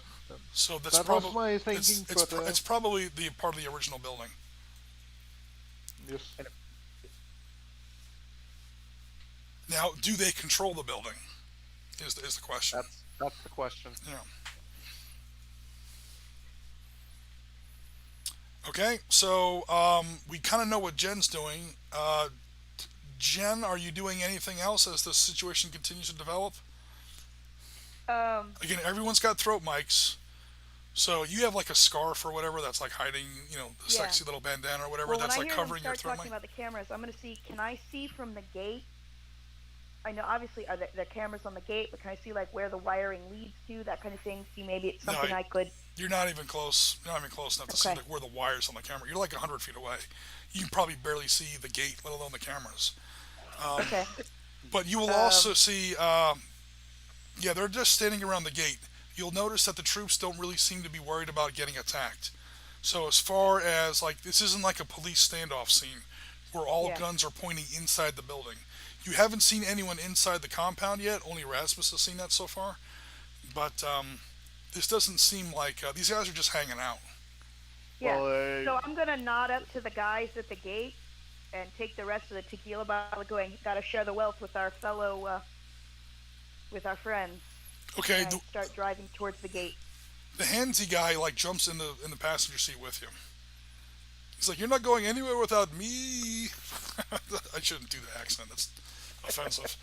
He's like, "You're not going anywhere without me." He jumps in the passenger seat with you, and he's like, "Come on, let's go. Okay. You can drive back to my place if you want." Tempting, but no. Tempting, but no. Said with all the Latina sarcasm I can manage. Yeah, it's time to start channeling your inner Rosa from Brooklyn Nine-Nine. Yeah. All But right, I'm not going to force the issue. I'm not going to kick him like out of the Jeep. I don't want to make a scene, as it were. right. Okay, so you're driving towards the towards the actual gate or whatever. Meanwhile, we're back to Rasmus, whose Rasmus is now. Okay, yeah, as you were going around the building, one of the troops that you were, or one of the militiamen that you were coming close to, did turn around and sort of see you. It doesn't look like he was terribly sure. Like he turned around toward you, he ducked down for a second. Now he's slowly standing back up. His weapon is up in his shoulder, and now he's picking his way through the jungle towards you. So it looks like he wasn't sure, but he definitely thinks he saw something or heard something. So what are you gonna I'll do? put on the silencer on the FN. Okay. Silencer on the FN. That's going to reduce accuracy and damage. Okay. So let's make a type of initiative check here. Because And you, then I'll you, try to drift back into the jungle okay, of you're my you're favorite terrain. But you're both at least somewhat um, aware of each other. So we were using for tactics plus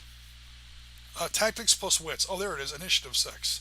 So tactics plus initiative. I'm sorry. Tactics plus wits is your initiative. Roll 6 dice. He will roll his tactics plus initiative, which is not as many dice, but he might get lucky, and then we'll see who gets the first shot. Usual target number.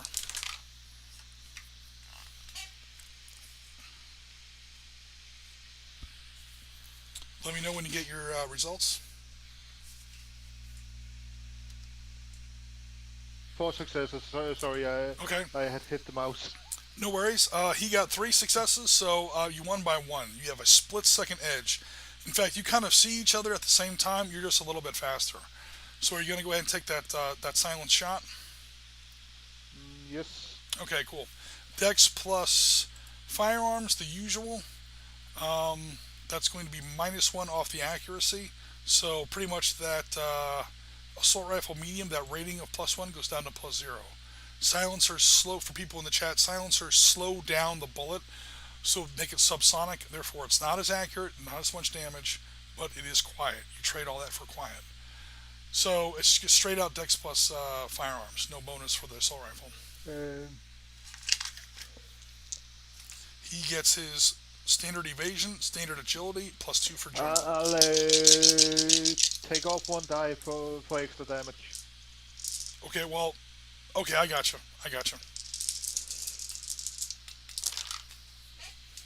Oh shit! I'm 4 not, successes. not showing my camera. Sorry. Okay, 7 and 6. That looks like only 2 successes. All right, so you beat him by You got 4, so you beat him by 2. The damage of the weapon is now down to +5 instead of +6. Because again, the weapon. So hold on, plus And 5. And then you took 1 dice off of your to hit roll to call the shot. That's going to give you +2 for damage. So it's 5 plus 2 plus another 2, 9 total dice. Target number of 5. I wish I had a camera on this. Uh oh. Really good Eight roll. successes. All right, you pretty much shoot him straight in the neck. Um, he goes down. He's not quite dead. You could save him if you wanted to, but you're really the only person who can. Um, but he goes down because he's already at 8. At the end of this turn, he will go ahead and finish dying. We seem to be hitting 8 a lot today. Okay, so he is down, and when he now your shot didn't really make that much noise, but silencers aren't quite as quiet as they make them sound in the movies. And here's the problem: your bullet went through his neck and kept going, and it actually hit the wall because it was you, then the target, then the wall, the western wall of the perimeter. And some people may have seen that or heard the bullet hit the wall. So the western perimeter is now a little bit more alert. They don't know you're there, but we are coming close to the end of the soft part of this incursion, so to speak. Yeah. I'll try to sneak up and pull the body deeper into the wood. Okay. Now, meanwhile, Jen, you hear a bunch of guys talking like a lot more excitedly than they were a second ago, and you hear something like there's something going on to the west, and you're like in the midst of about 6 guys right now, and 3 of them headed off to the west along the southern perimeter of the building. Brun, you will see So, something similar, like a guy's Nokia phone on his belt goes off. You hear like that construction site chirp, boop. He's like, yeah, what's going on? Yeah, what's his name? Thinks he heard something over here in the west. Send over 2 guys to check it out. So a couple guys by your part of the perimeter, Brun, have left your area, and they're heading along the northern perimeter of the building over towards the western side. so over the throat mic so it can be heard, it'd be like, where are our 3 friends going? Just trying to give Rasmus a hint that he's got people coming. Yeah, there's a bunch. Yeah, pretty much half the perimeter is now condensing over towards Rasmus's direction. And yeah, Rasmus now knows that because throw mics. Yes. So I think I'll just fall back. Okay. Cool. Meanwhile, what's Brun doing? We haven't been with Brun in a while. Brun, what are you doing over there on the northeastern corner of the building? Are there any gaps, weak spots in the wall? There Or are is the no wall pretty solid? there are no weak spots in the wall. As you start to kind of creep around, do you get closer to the building to like actually look for like doors or gates or? Yes, considering Okay, I saw a bunch of people leave. yeah, you saw about half the people half the people in your area have now left. So your roll is going to get a little bit easier. But as you approach the building even more closely, again, you're also watching out for that night vision camera. Make another wits plus. Actually, wits. How about wits plus wilderness? You're trying to use the Okay. jungle. Either wits plus wilderness or wits plus tactics. They're both the same. It doesn't matter. I'm looking at the wrong Well, character that's sheet. my sheet. Sorry. Yeah, those are your 2 choices. I would probably go with wilderness.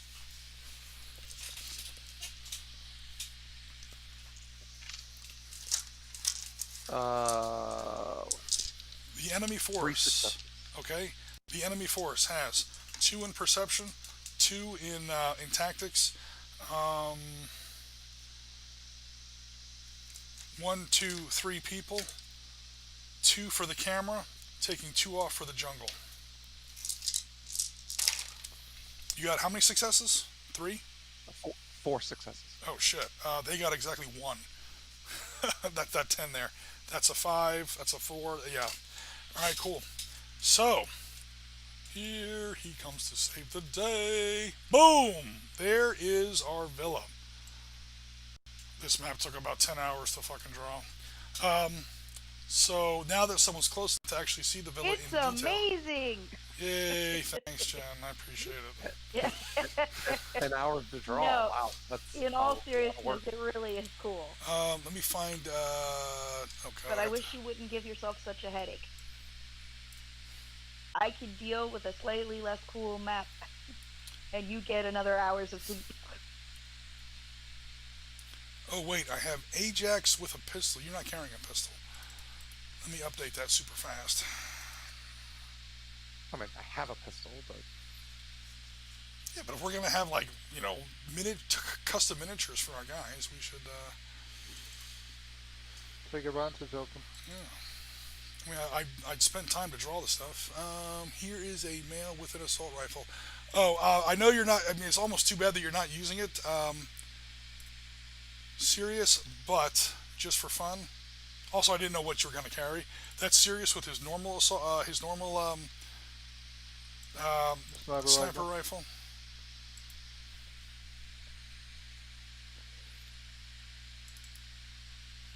There he is with the anti-materiel rifle. And that's that thing is too small. Hold on. I guess so. It's the same size as the other one. Yeah, that thing's a beast. I actually had to change the size of the template to make that bigger. But anyway, we're on Ajax here with his assault carbine. oh, I get to be the first one on the map. Yep. That could be a good thing or a bad thing.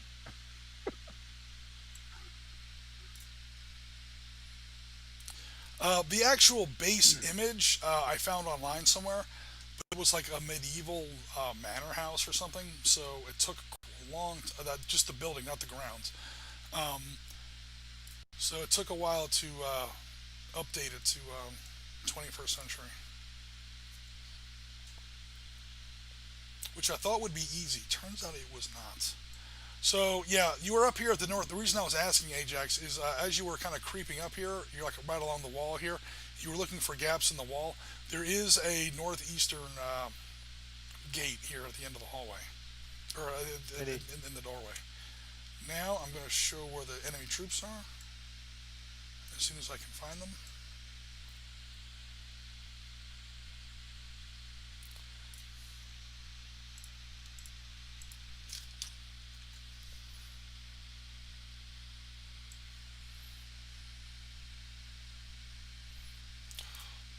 Excel is not very good at scrolling.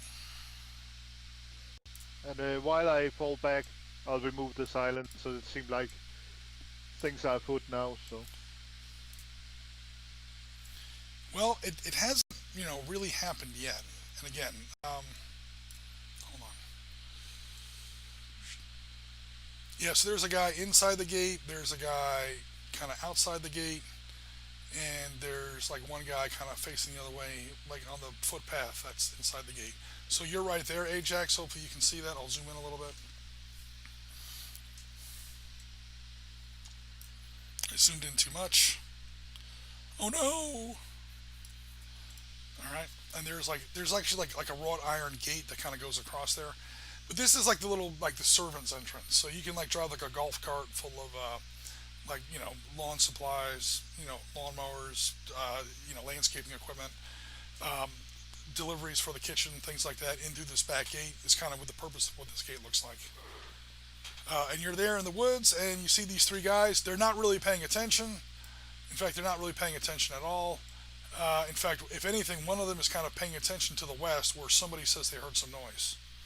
So that's kind of the situation that you're up against right now. Okay. Okay. Time Meanwhile, for me to be a distraction. Jen is at the front of the gate, but not really on the map yet, because again, you're not like inside the gate yet. This whole map is just inside the wall, pretty much. I'm having to squeeze Ajax there at the very limits of the wall. You're at the front of the wall, and the front of the wall is, again, you're like 7 or 8 guys, and half of them just left. So maybe like 3 or 4 guys left. There at the front gate, but you're like not on the map yet. You're just outside that front gate in a jeep. Yep. So I realize this could be a very bad call, but I'm trying to think of something that would get quite a lot of people's attention. Okay. So I'm going to say something like, "Oh, my cousin found this and wanted to donate it to the cause. And I figure you guys are having such a boring time here. You might need to relax a little. So I reach under the seat and pull out a gift for the cause." Uh-oh. You bring it. You hold out that brick. Yep. Hey. All right, cool. So out comes the brick, for lack of a better term. And cool. I'm just It was confiscated for they always do appropriate. the whole for the cause bullshit. Oh yeah, appropriated for the cause. The usual drivel. You need to keep relaxed. Okay, well that's gonna take care of the other four guys that you're around with. They literally just start, toking and smoking, and that's gonna be it. That's gonna be it for that fire team. So if But you, I also want to mention something like share the wealth por todos. well then Should don't I give them the take whole in brick. some? Okay, I know. okay, go ahead, go ahead. Like You're on the right I track. was I'm gonna say, sorry. shall I take some inside? Yeah, go on inside. Be Well, be careful. They say go on inside. There's some people in there that some of our friends or whatever. Be careful. There might be some assholes in there as well. Is all he says. okay. So apparently Looking that as a that joke, manner. So just to apparently stick with the joking around. attempt I number look at the three. guy who was. Attempt number four. Apparently that building is not quite secure yet. I got that. Okay, well, other people might not, and I'm talking to like 20 people right now. Yep. So Okay. Well, to continue the lighthearted, I we're look on over we're at on the Twitch, asshole we're who on was YouTube, handsy. we're on Facebook, we're all over the place. So all right. Never mind. So I drive through. Well, they don't let you through with the vehicle. They will let you go Oh, through okay. on foot if you want. Okay.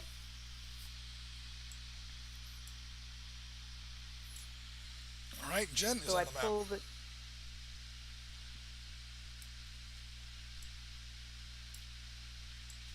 So Jen's basically starting a party in the front. Well, that's No, how she. I'm doing recon. That's how she got in the door. A Trojan horse. If you're trying to get into an exclusive party, it's best if you show up with never show up at a party Party favors. empty-handed. Yeah. Well, party favors is what they give you, but you don't show up with at least a tuna casserole. I don't think a tuna casserole would have gotten you into this party, but a brick of marijuana, some of that bubonic chronic just might get the job done. And a bottle of tequila. There Don't you go. forget that. Well, the Yeah, tequila's don't gone by forget now.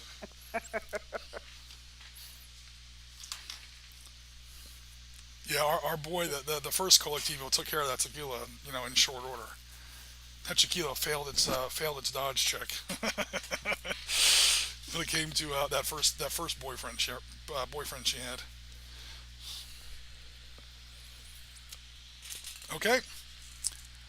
All right, so you're literally just walking into this place. Do you see anybody? Again, these people are not on a super high alert or whatever. But I'll put a few more guys on the map if it makes you I happy. would definitely say not if they're letting each other toke up in front of.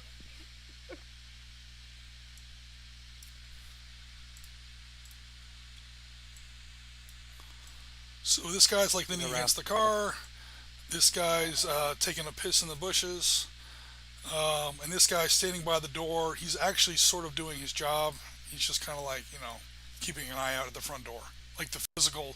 Actually, he'll be up on the porch. He's actually on the front door, on the porch, like right in front of the front door. Those are the first three guys you see. And no, those cars are not movable. So don't think about stealing a car and crashing it through the front gate. Get this mission done fast. No. No, I just continue to, greet up, walk. Got my pack. I did exit the vehicle with a weapon. They're all weapons. Nobody would have batted their eyes if I had a gun. Everyone here is carrying a gun. Yeah, they would have looked at you weird if you Yeah. didn't have a gun.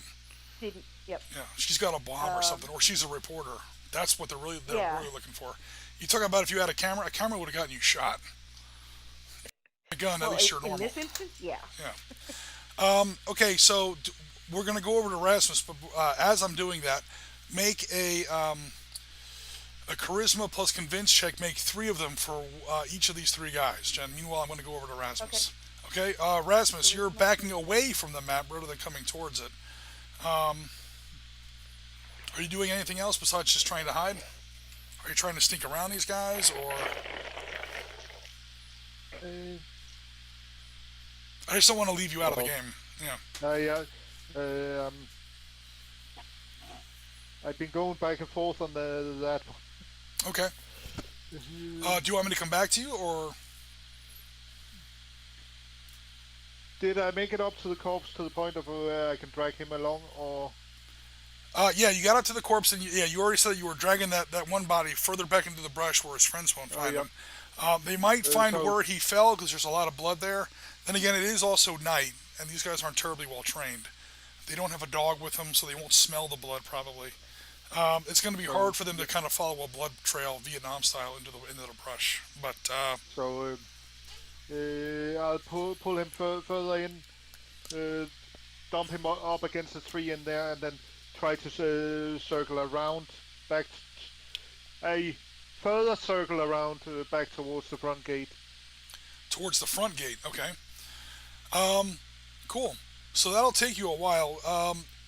We'll come back to that in just a second. While Jen's making those rolls, Ajax, what are you doing up here in the northeast?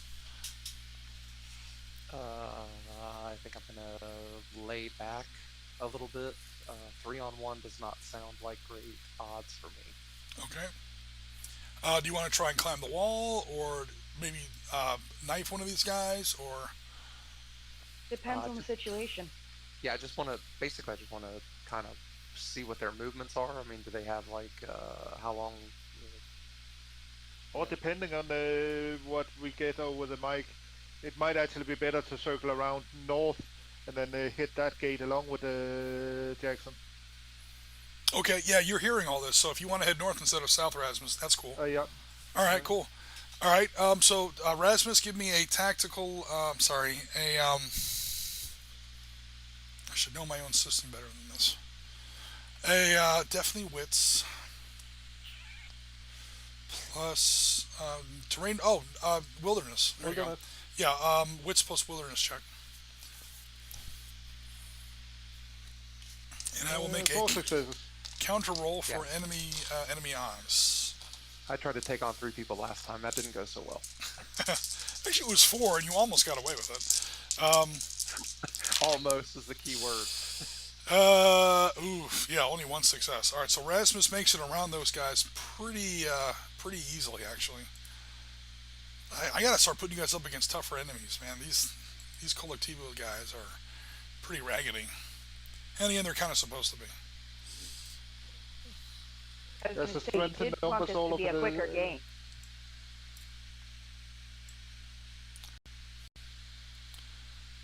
Oh, for God's That's a sake! good old Russian saying with strength and quantity got a quality all of its own.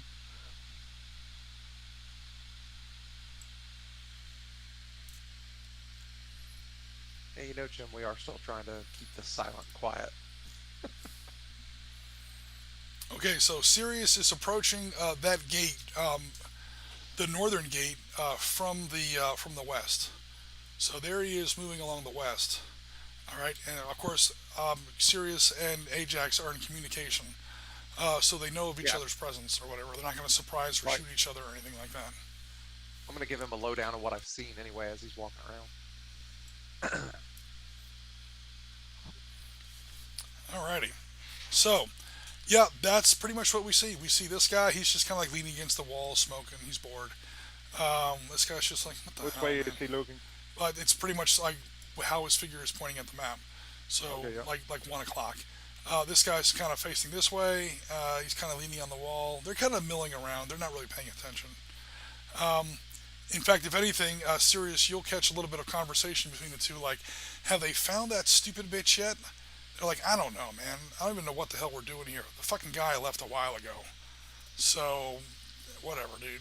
You know what? It's an easy night. At least we're not, at least it's not raining for a change. And then one guy will say, "Hey, did you hear one chick showed up at the front gate with a whole fucking brick of weed?" And I say, "Oh shit, so this guy's leaving.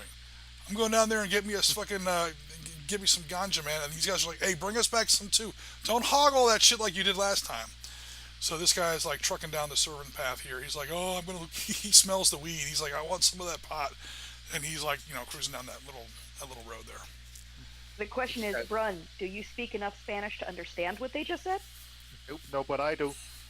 No, I said Sirius understands that. I specifically said that. Yeah. Okay, sorry. Well, I'll say I this think much to it's- Brun. Brun can tell that they sound bored. Yeah. Like, And for I think fuck's it's sake. time we drop Every those step two. of the word. I would agree. The only caveat to that is, well, I don't know because I don't know what they just said. So yeah, I'll have to drop them. Okay, Yet. I don't foresee any problems here. Not yet. Oh, yeah, Jen, let's go down and get your results. Each one of those guys got 3 successes against you, so what did you get in return? I got 323. Okay, so it worked on this guy, worked on this guy, did not work on this guy. So you're up past these two now. You're on the steps of the porch. These two guys are still where they were, but they're just kind of like, "Hey, cool, man," not really paying attention. And then, oh, what the hell? It's really annoying. And as you're coming up the steps, this guy's like, "Hey, where do you think you're going?" Jen? To share the wealth, a gift for the cause. Yeah, I'm no thanks. I'm sure that'll be fun to enjoy later, but we're actually trying to get something done here, so you might want to take off somewhere where it's more safe. There's some bad Safe? stuff. There's some bad stuff going on inside this building, and you don't want it, you don't want any part of it. Okay, cool. I start backing up going, I thought we were just watching some rich dude to make sure he couldn't escape. Well, they're in there looking for him, trying to find him. They can't find him. So In it's fact, a sneaky rich dude. well, yeah, Sneaky is right. They don't even know if he's here. He may have already left. Huh. Okay, well, hey, I don't want this blamed on me. I'll back off. Okay. So where do you go? You head back down the steps, back into the driveway. Yeah, but I'm gonna go around and just my pals there on the bottom who Yep. appreciated the gift. I'm just gonna nod at them and indicate the other guards over there and wave the stuff in the air and head that I'm walking over there. That guy's a fucking homo anyway. Their words, not mine. We are in South America after all. Yeah, apparently these two guys don't like this third guy very much. Probably because this guy's actually trying to be a soldier, and he's probably kind of a And stick do in the his job. Yeah. kind of a stick in the mud compared to these two who are just kind of like yahoos. Okay. Well, anyway, I'm trying to head my way over to the gate that I know Brun and Rasmus are near. All right, cool. So you kind of hop over the bush, and this guy's like, "Hey, Chica, where you going?" What do you say? I'm sorry, your sound completely cut out. Okay, I heard hey, and then that was it. You kind of jump over this hedge to head that direction that you indicated you wanted to go, and this guy said, "Hey, Chico, where you going?" And he starts like coming after you a little bit. Not like And I just chasing you, waved but like, I know, but I just waved the package in the air. Show the wealth. You weren't the only guys hard working here today. um, This way, nobody has to leave their post to get Charm their plus little convince. afternoon snack. charm plus convince, please. Charm Yep. plus convince. Oop, let me get this extra dice out of here. Ooh, damn! 1, 2, 3, 4. Okay, he only got 2, so he's like, "Oh, okay. Don't forget about me." He like blows you He a sounds kiss. disappointed. Yeah, he is actually. Never, and I blow him a kiss. I thought I was gonna get laid tonight. I'm not making fun of Venezuelans. I'm not making fun of the Venezuelan army. These are neither. These are fucking bums. Schmoes. Yeah. Gorgeous house. Oh yeah. I mean, seriously, Johnson. Gorgeous house. Well, again, I didn't draw most of the house. This is available online. Now, I had to modify the ever living shit out of this to make it not like a D&D kind of a house. Like there's not too many computer monitors or LCD, computer desks in a D&D house or whatever. Love that Or master bedroom. you like that, huh? I knew you would. I drew a walk-in closet for the guy and anything. He's got a jacuzzi in his bathroom. He's got two sinks. He's got a nice shower. He's Matt, you styling, might man. need to spend some time investigating that room for Oh, yeah. clues. You like that? We haven't even seen the swimming pool yet. I said this guy was living in style. All right, so this guy's coming down the street, and he sees you coming, and he literally left his post to come find you, and now you're coming and finding him. So there's going to be an encounter there. So we'll come to that in Great. just a second. Meanwhile, back up here to the northeast, we have our friends Ajax and Sirius. What are we doing up here in the northeast gate? How do we want to take them out? Well, Ajax likes his knives. Oh, yep. His knives. I got talk one American now. good. I've only got one now. Why do you need two, man? Oh, you never know. Goddamn He drunk, got two hands. goddamn drunk piano player. You can't kill me. You're so drunk, you're probably seeing double. I got two guns, one for each One of for you. each of you. Well, I'll slowly take aim at the closest guy. I'll put the silencer back on. Okay. All right. So that's pretty much going to be automatic because this guy's not going to get a tactical evade slash agility check because again he doesn't know you're there, so he can't like dodge or whatever, like take cover from a threat he doesn't know is there. So any dice are going to be like automatic hits. We're just going to assume that he is splattered. Meanwhile, of a slightly more dicey proposition, no pun intended, we have Ajax approaching this dude because you have to cross about, it looks like about 10 to 12 feet of open ground before you actually get to, what is all that noise? Like 10 to 12 open feet of ground before you actually get to your tango there. So Ajax, are you going to try and knife this guy, or are you going to try and shoot him, or you have a pistol silencer now, right? Yeah. Do you want to Yeah, try I with have a that? silent. It's literally up to you. I mean, You role thought playing. about robbing him instead, but wouldn't do much good because then you had even further to go with the other guy. Yeah. Oh. And I'll wait with the shot until Ajax makes his move, and that's Okay. That's probably a the smart trigger. move. That way you don't alert the other guy right before Ajax. Okay. Yeah, that's actually smart because Ajax is going to have to get closer. All right, Ajax, it's up to you if you want to go pistol, knife, or another option. We'll have to go knife. We'll got to stay silent. Well, the It's either all pistol, or nothing. the pistol has a silencer on it, right? You made that Yeah, decision. but I don't think the pistol would drop him. Maybe. Okay, so the trick here is, again, it's about how the dice work in this game system. You can take as many, like I said, the guy is not going to get a tactical evade or cover and conceal plus agility check because it's total surprise. So any successes that you get are going to automatically be successes. In other words, it's not like, oh, you got 4 successes, he got 2, you hit him for 2. If you get 4 successes, you hit him for 4. You can spend a grit point, that's your 1 success, and you can take everything else Into off damage. of your thing and now double damage. 10-4. All right. Yeah, we'll have to use the silenced I mean, auto pistol. the same rules apply to the knife, so it's literally just a style thing. Do you want to use the knife or do you want to use the pistol? The same, rule can apply to both. In this situation, we would use the pistol then. 'cause Okay. He's facing. So we will go to, oops, that's the wrong tool. Sorry, go away. All right, we will go to Ajax. So Ajax spends a grit point, one of his 4. He's already sleepy. All right, so he's got 1 automatic success. He says that's going to be the success that I used to hit the guy with. Guess what? I've already hit him. Because he gets no tactical evasion, no cover concealment. In this case, because you're using the pistol. So now you're using the pistol plus auto pistol small. Okay, so it's going to be damage plus 2. It's going to be plus 1 now because of the silencer. So +1 for the pistol is the long story short. Okay, now your total dice pool would have been dexterity 4 plus firearms, or no, plus pistol 3 is 6. You reserved all 6 of your dice for damage. 5 dice.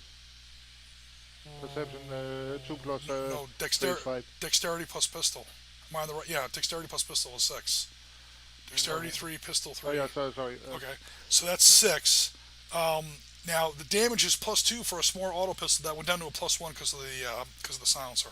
So we did take 1 off for that. Okay, so it's going to be your 6 dice that you didn't roll to hit. You didn't have to because you spent the grip point against an unsuspecting target.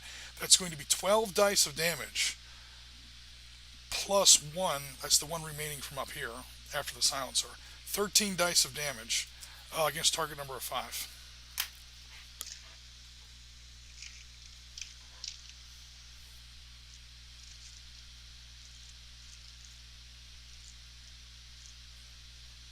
And we're rolling. Yep.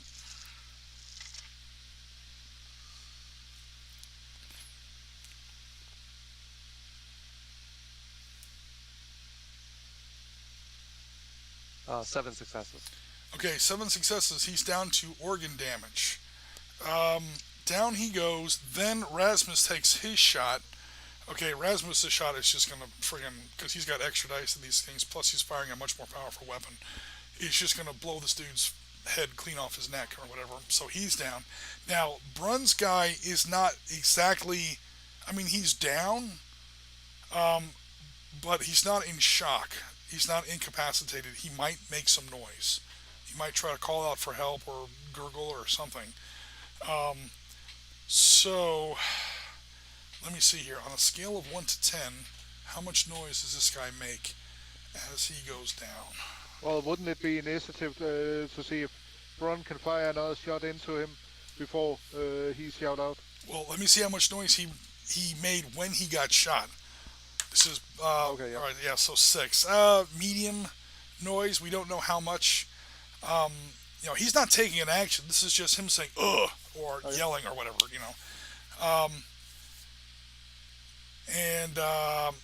Then I mean, you're automatically going to win the initiative because he has to take 3 dice off of his initiative pool. So I mean, the second shot is not a problem.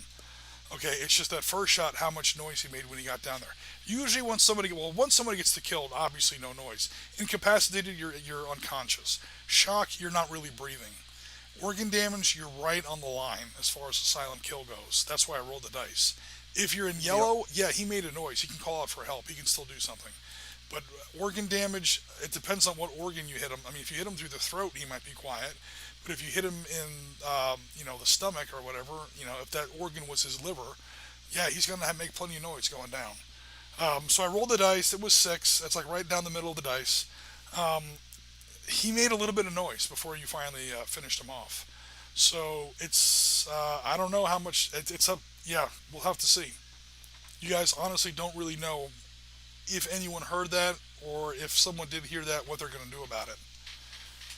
So the jury's still out on that one. Okay, so these 2 guys are removed. I'm just going to put them off to the side for now. But there's no one up on that wall. Okay, Sirius is now here. Ajax is now here. He put the second bullet in the guy, so these 2 guys are now down. That gate was left unlocked because they think they already controlled, so they didn't lock it. There's a guy.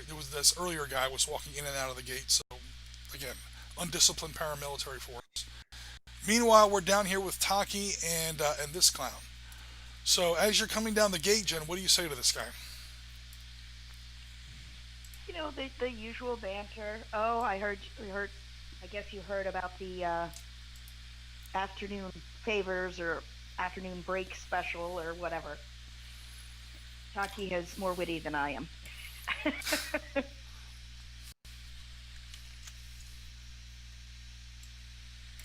You didn't have to come to me. I'm going around to everybody. I know everyone's got to stay at their post. Yeah, right, he says. All right, meanwhile, there's another guy up here on this door. They're trying to put at least one guy on each doorway. Let me see what his attitude is. Oh, 8. He's actually pretty serious.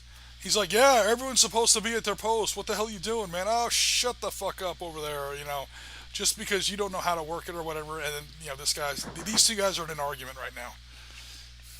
Guys, calm down. From what I understand, the guy might not even be here anymore. There's no reason to stress. Well, it doesn't mean we don't have to look for him. And we're supposed to keep the perimeter secured while they do the search. This guy's like, yeah. I searched your mom last night. Hey, give me a hit on that. Give me a hit on that shit, girl. Do you have it rolled up already or what? He's like, we probably shouldn't be talking too much about drugs on Twitch, but anyway, these are basically, drug villains or whatever. So hopefully that doesn't come across wrong. I just thought of that. Yeah. So okay. So you're talking with this guy. This guy is still yelling. He's angry, but he's more angry at this guy than he is at you. Yeah. But right now He's he's like, how about he's actually getting pretty pissed off. Because again, this is like, this is I put another. my- Apparently, the commander of this little militia force put his best guys on the door, and the perimeter are all of his schmucks. Um, so I put my hand on the guy's shoulder. Hey, let's settle this. I'll walk with you, and you head back to your post. And I roll over my shoulder. That good? Just get back to And I get start back to where you're guiding supposed to him be, man. back. All right, yeah, whatever. It's not the first time I've had a woman touch me, or he says something cheesy. Who knows? Leading the lambs to the slaughter. Yep. Come on up, where Sirius can bring your ass out, or whatever. All right. So meanwhile, you guys are outside the gate. Are you guys going in the gate, or it's up to you? Yeah, when we hear them approach, it might be time to set up another shot. All right. This time, I'm going to actually go through the roll because Taki's right there. And you're obviously trying not to hit her. At least I assume so. Yep. Yeah, that's the idea. But on the other hand, I think I might actually spend a grid point. This is the second time one of Sirius's rifle shots have come within like 6 inches of her head. Okay, cool. So, Mr. Sirius, what are you doing? Are you going to go ahead and spend a grid point for a rifle shot? Yes. Okay. Okay. Well, I was gonna just walk the guy right out the gate. Well, it's already started, Jen. So, Sirius, take your shot. I don't know how much you want to reserve for for damage. Well, he's not dodging out of the way. Nope, because he doesn't know you're there, and he's talking with Jen, and he's doing drugs. So for three reasons, he's not getting a perception, conceal, or I should say, a tactical evasion check. So if I spend a grid point on the one hit, that'll be the hit. Awesome. And everything else goes into damage.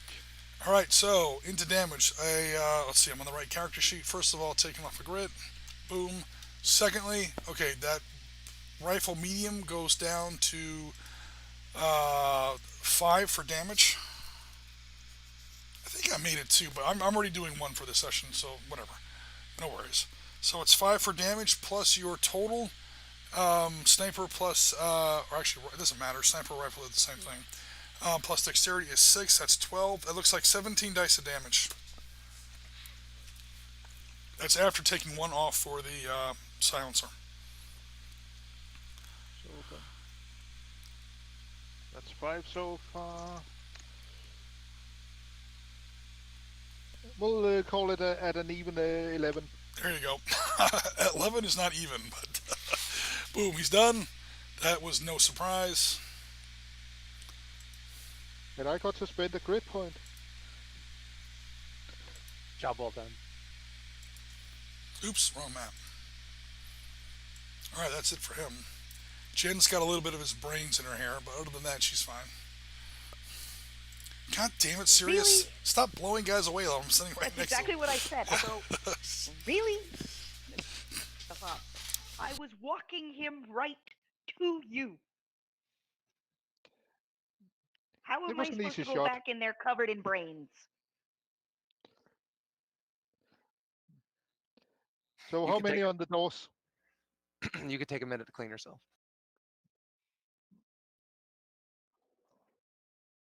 Well, somebody better come help me drag his ass past the gate before one of these other people see him. Yeah, I'll help with that. And I'll try to make my way to that little, yeah, the one you just put Ajax in.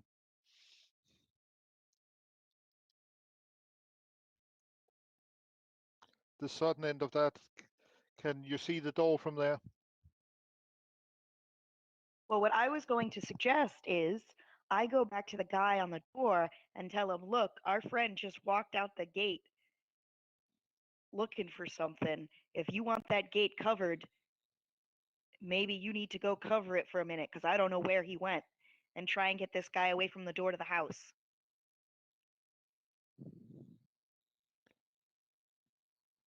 I was just going to shoot him. Okay. From the southern end there, you should be able to draw a line to him, so...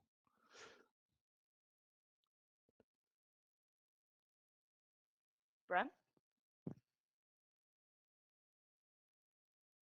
Did we lose Brun? No, I'm still here. Oh, just- okay. I mean, I came in to help you with the other guy, and then Yeah. Okay. So, this, as we're dragging the body, I'm going, so the situation is they don't even know if the guy is still in the house. yeah, I heard that. My theory is he's in a panic room I was thinking that as well. because the storyteller spent a lot of time on this map of the house, and I seriously doubt we're just going to see it and walk away and find the guy somewhere else. Well, I wasn't using that kind of above board knowledge, but hey, you're absolutely right.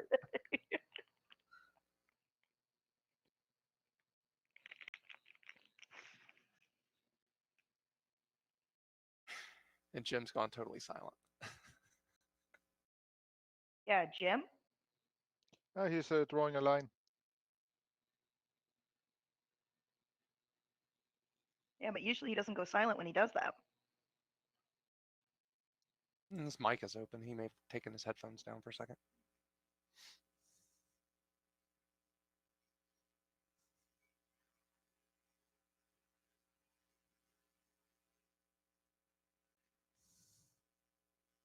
Jim, can you hear us?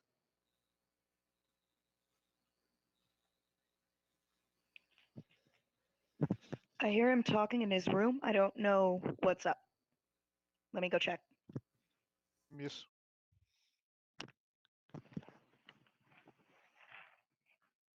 I'm going to use this opportunity